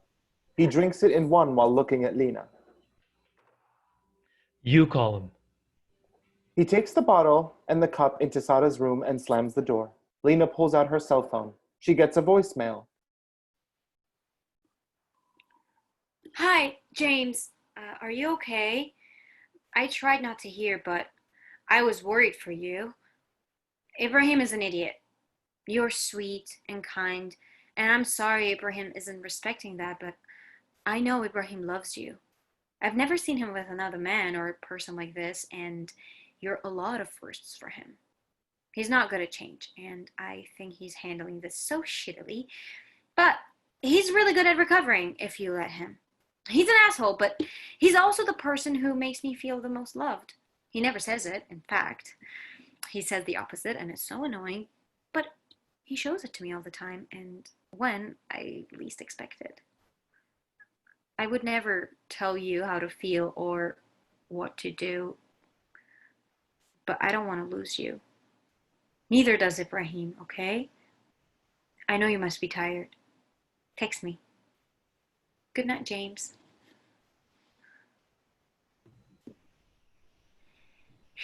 End of scene. Scene 9. Ibrahim is in the confessional with the bottle. He may be asleep until... Hello, Dad. You were right. Mom's gone. Lena's gonna leave. James left. And I am more trouble than I am worth. I wanted you to be wrong, but we both knew better, huh? Even so, I missed you today. More than just today. You weren't all right, though, because I'm not so selfish. And I can love my family and hurt them too. I can learn to be good. I learned how to love James. You don't know everything. Ibrahim falls asleep. End of scene. Scene 10. Ibrahim's office. The phone rings and no one answers it. Later, the phone rings again. James enters the office as it ends. He looks around and sits at the desk. He calls. Lena is at home and pacing. He's not there? No, I don't think he's been here at all today. He isn't here either. Fuck, Ibrahim. What do I do? She's just stuck there. What's wrong? Don't sound so scared. They won't let Mom through. They say since she's coming from Syria, so she's entering illegally, and they just don't let her come through. Have you listened to the news today? Slow down. What do you mean they won't let her through? He did it. He actually did it. They wouldn't answer any of my questions at the airport. They just kept on saying the ban. They wouldn't talk to me about Mom. This lawyer kept barking like a total fuck, and I couldn't get through to anyone, so I just left her there. Where are you? Are you at home?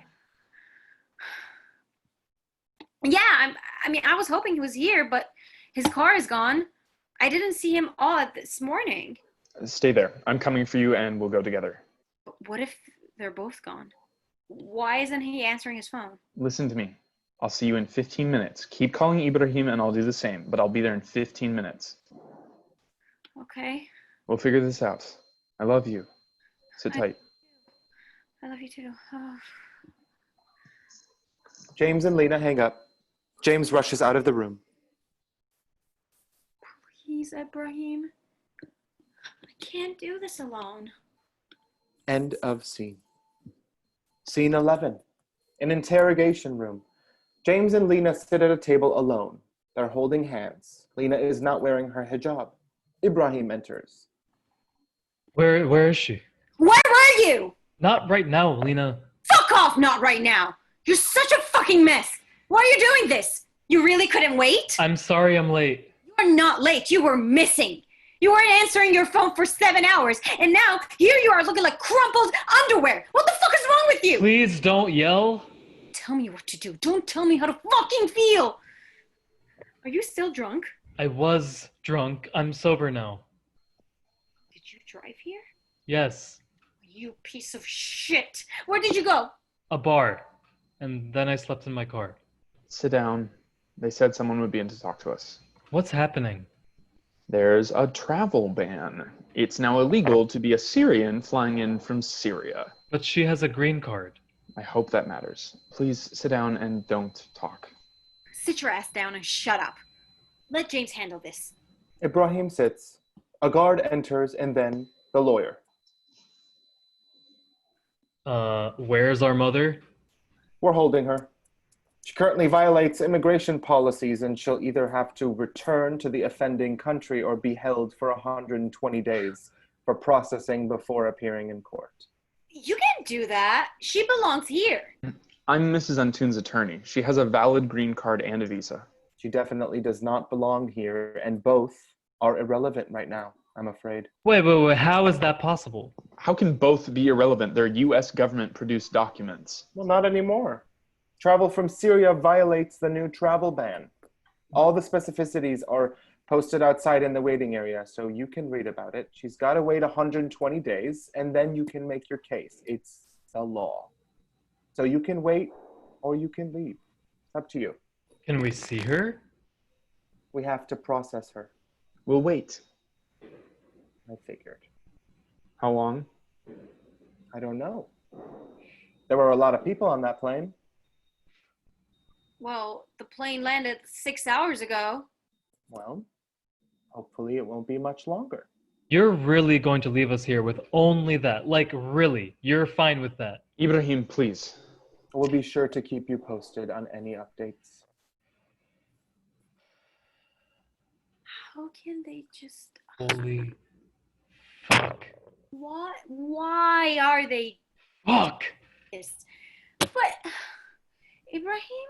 I don't know, Lena. Everyone breathe. I can't. James goes to rub Ibrahim's back. I feel like I'm breaking everything. I can't even believe you're here. We had a fight. That doesn't mean you disappear. I've been thinking all night. I can surprise us both. You're doing this now? You are not allowed to manipulate him. Look at what you're saying. Look at what you're doing. And then look at what you're asking for. How is that fair? It's okay, Lena. Ibrahim puts his head down and is gone. Lena and James wait, then Lena pinches him. Don't do this. I need you to be an adult. My boss is meeting us down here. He says they can't hold her. They can't throw out her papers. Can't they? I know it feels that way, but they literally can't. Why try to do this? She's just a little old hijabi. You should pat her down and search her and let her through. You know, they just want us separated. They want us scared. We won't let that happen. James takes both of their hands. We won't. Really sorry, James. I know you are. Let's focus on this. They sit in silence. Lights come up on the other side of the stage, and we can see Sara using her coat as a sajada and praying in silence. How long can they make us wait for our own mom? Not long at all. No one wants to separate you. Ibrahim and Lena share a look. Don't they? Blackout. End of play.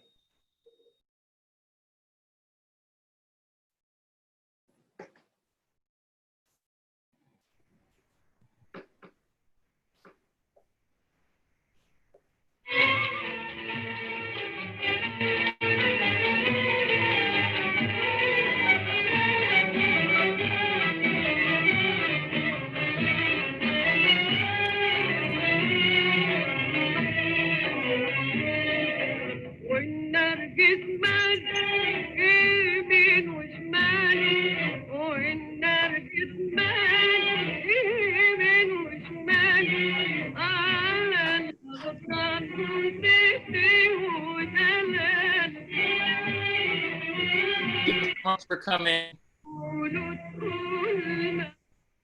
Coming up next in the Criminal Queerness Festival, we have Shihimi by Amal Khoury, directed by Sivan Batat, this Sunday at 4 p.m. Eastern. And don't forget to check out the full lineup and register for free at dixonplace.org. Please tell your friends, neighbors, colleagues, family to check out the festival. We really appreciate the word of mouth. And again, we're so grateful for you, for your support of the festival. And hey, I wanted to mention, if you're out there on the streets of New York, Dixon Place and a lot of other theaters are open as outposts for protesters. So please, if you're out and about, check out Open Your Lobby on Instagram for details, locations, and hours. Thank you so much.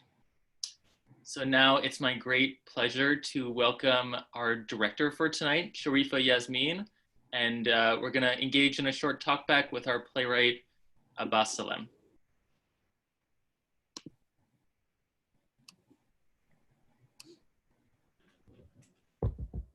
I was talking and I was muted. Hi, everyone. Thank you so much for being here and sharing this wonderful piece with us. I'm here with Abbas, and we have been working on this play for the past 3 weeks. we're so excited to present it to y'all and have a session so that y'all can find out more information about this wonderful play and where it was born. Abbas, I think something that's so resonant about this play is that it's almost like everyone's family, but also always retains its own authenticity, being a Syrian American family. And I'm really curious if you could elaborate further as to what inspired this piece and how that familial element was important for you.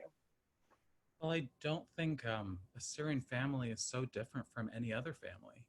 And that's what I wanted to show, because I feel like most people don't realize that. When the travel ban happened, I felt like the travel ban affected me and my family very directly. And I felt like a lot of my friends had no way of contextualizing it for themselves other than knowing one person that it affected.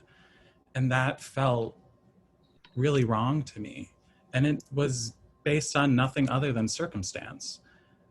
So I felt like this was my opportunity to write a story that could introduce the world to a family that this happened to. And you could take the time to fall in love with them and then really feel the gravity of something as awful as that. The play ends right with the Muslim ban being implemented. What was the purpose of having the play end there? I think that any person that's been on the other side of this administration has felt at some time or other that their future or their life or their livelihood was at stake, and they had no idea how, one, the problem would be solved, and two, how immediately they could feel safe again. And I felt like the majority of the audience would be people who maybe haven't felt that or hadn't felt that about the travel ban. And I wanted them to be left suspended and feeling that absolute loss. Yeah. You sort of talked about it already, but why did you submit this play for the Criminal Queerness Festival? Honestly, I thought that it felt like a great fit. I actually haven't read another play about a queer Syrian. And if you have one, I would love to read it. So please send it to me. And when I heard the premise of this festival, it felt like the perfect place to introduce the story to a tiny part of the world. I just got a question from an audience member at the Lebanese Mafia. What artist songs did you play during, before, and during the performance, and why did you choose those songs? I can speak to the pre-show and intermission, and Abbas can speak to the songs that were used during the piece. There is this incredible queer Arab band called Mosque4Mosque, and I found out about them a few years ago, and as a queer Arab person, it just resonated very much with me. And the reason I wanted to incorporate it into the reading, and originally when we were going to do the performance, it was actually going to be the soundscape for the show, was because I feel like it was a really great marriage between what it means to be a contemporary Muslim and also our culture and everything that we have to navigate. And I just think it's a really beautiful expression of what it means to be a millennial Muslim. And this merging of culture and tradition with current ideology. So that was the reason I picked Mosque4Mosque. Please go check them out. They are amazing. All of the music that was used is from their most recent album. So please check them out. Abbas, for the songs that were used during the play? It's Feiruz and Kulthum, so they're just songs that I heard in my house growing up that I know that my parents would play whenever they didn't want to hear us argue. So I wanted to use it for the same purpose.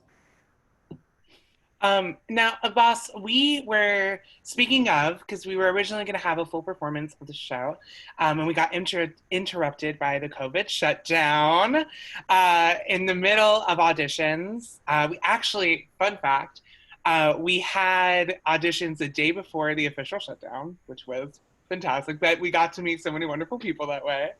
But yeah, how did that affect the process for you as the playwright, and how you sort of envisioned developing the play? I think like collectively we had to decide which parts of it were important enough to say out loud and which parts of it weren't and could be tossed aside. And if I were having to make those decisions on my own, it would have been significantly more difficult. But having a room full of people who I knew understood the world of the play, it felt significantly easier saying goodbye to things and saying hello to new dumb things. So really, it was just wonderful to be in a space where I felt like each of us could say what we wanted to say. And that was something that is always incredible about a rehearsal room, whether we're in person or not. So Zoom did not affect that. I feel like the things where we learned was like, how do we rehearse in 2 hours and feel like we're still moving forward? You know, Yeah. how do we like change things every day and feel like it isn't confusing? Yeah. But like, I think the next time both of us do this, it's going to be so much different. It was awesome, but weird. Yeah, like just to speak for myself, directing a piece digitally, this was the first time I've ever done that. And I think I said at the beginning of the process it was going to require a big old learning curve. But we were really blessed to have a truly incredible team. And I do want to like speak of something, you know, this is the first time as a director that I got to be involved with a pretty much entirely Arab team. And to have that for this particular play was really special. And despite the fact that it was not ideal that we moved digitally from a stage performance, it made doing this show a absolute joy every day, getting to come on and experience that. There's a line in the play that a group of brown people is a celebration, and that's what it felt like every rehearsal. So yeah, I want to ask one more question just to sort of bring us back to this current state of the world. You've been really active and involved in recent protests. Do you have any thoughts on the role of artists in activism during the current racial justice reckoning, both in our country and in the theater industry? I feel like as an artist, it's really easy to be vocal because people assume that you're going to be vocal.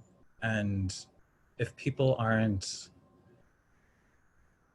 if the majority of the world around you isn't willing to say or stand up for something that's important, like Black Lives Mattering or Black trans lives mattering or police brutality or racial injustice or any of that, so much of the world politicizes it in a way that isn't helpful to the rest of the world. So as an artist, I feel like we have this liberation. I feel like we have this impetus to create new things, and those new things should explore some of the meaning that we're trying to process.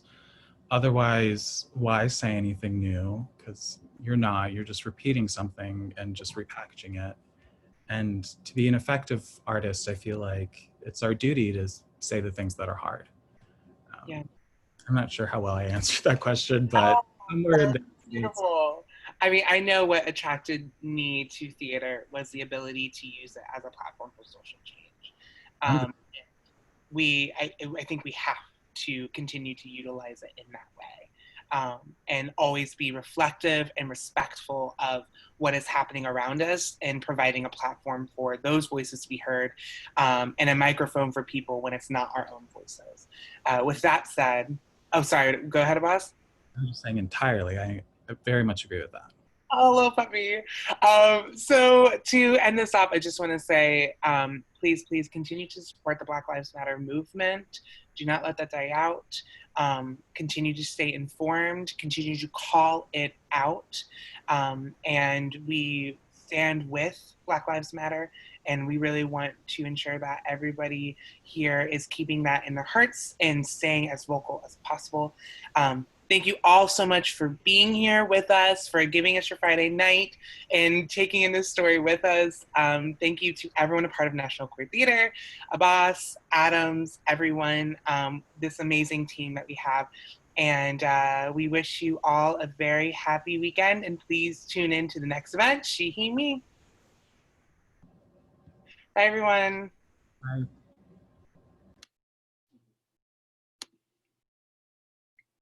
الآلات بتغني لو بتكبلوا بأنابيب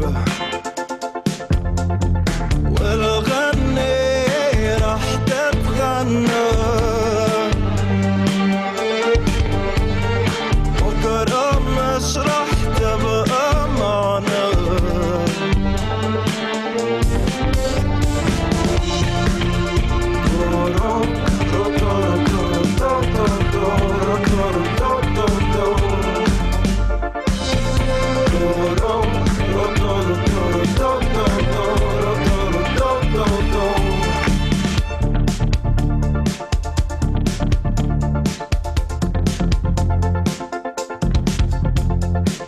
العين بتشتهي الفرح اللي بتدعي كان المستقبل غير عن ذكريات هزيمة وترجعيد وروح سنينه ولا راحت سنينه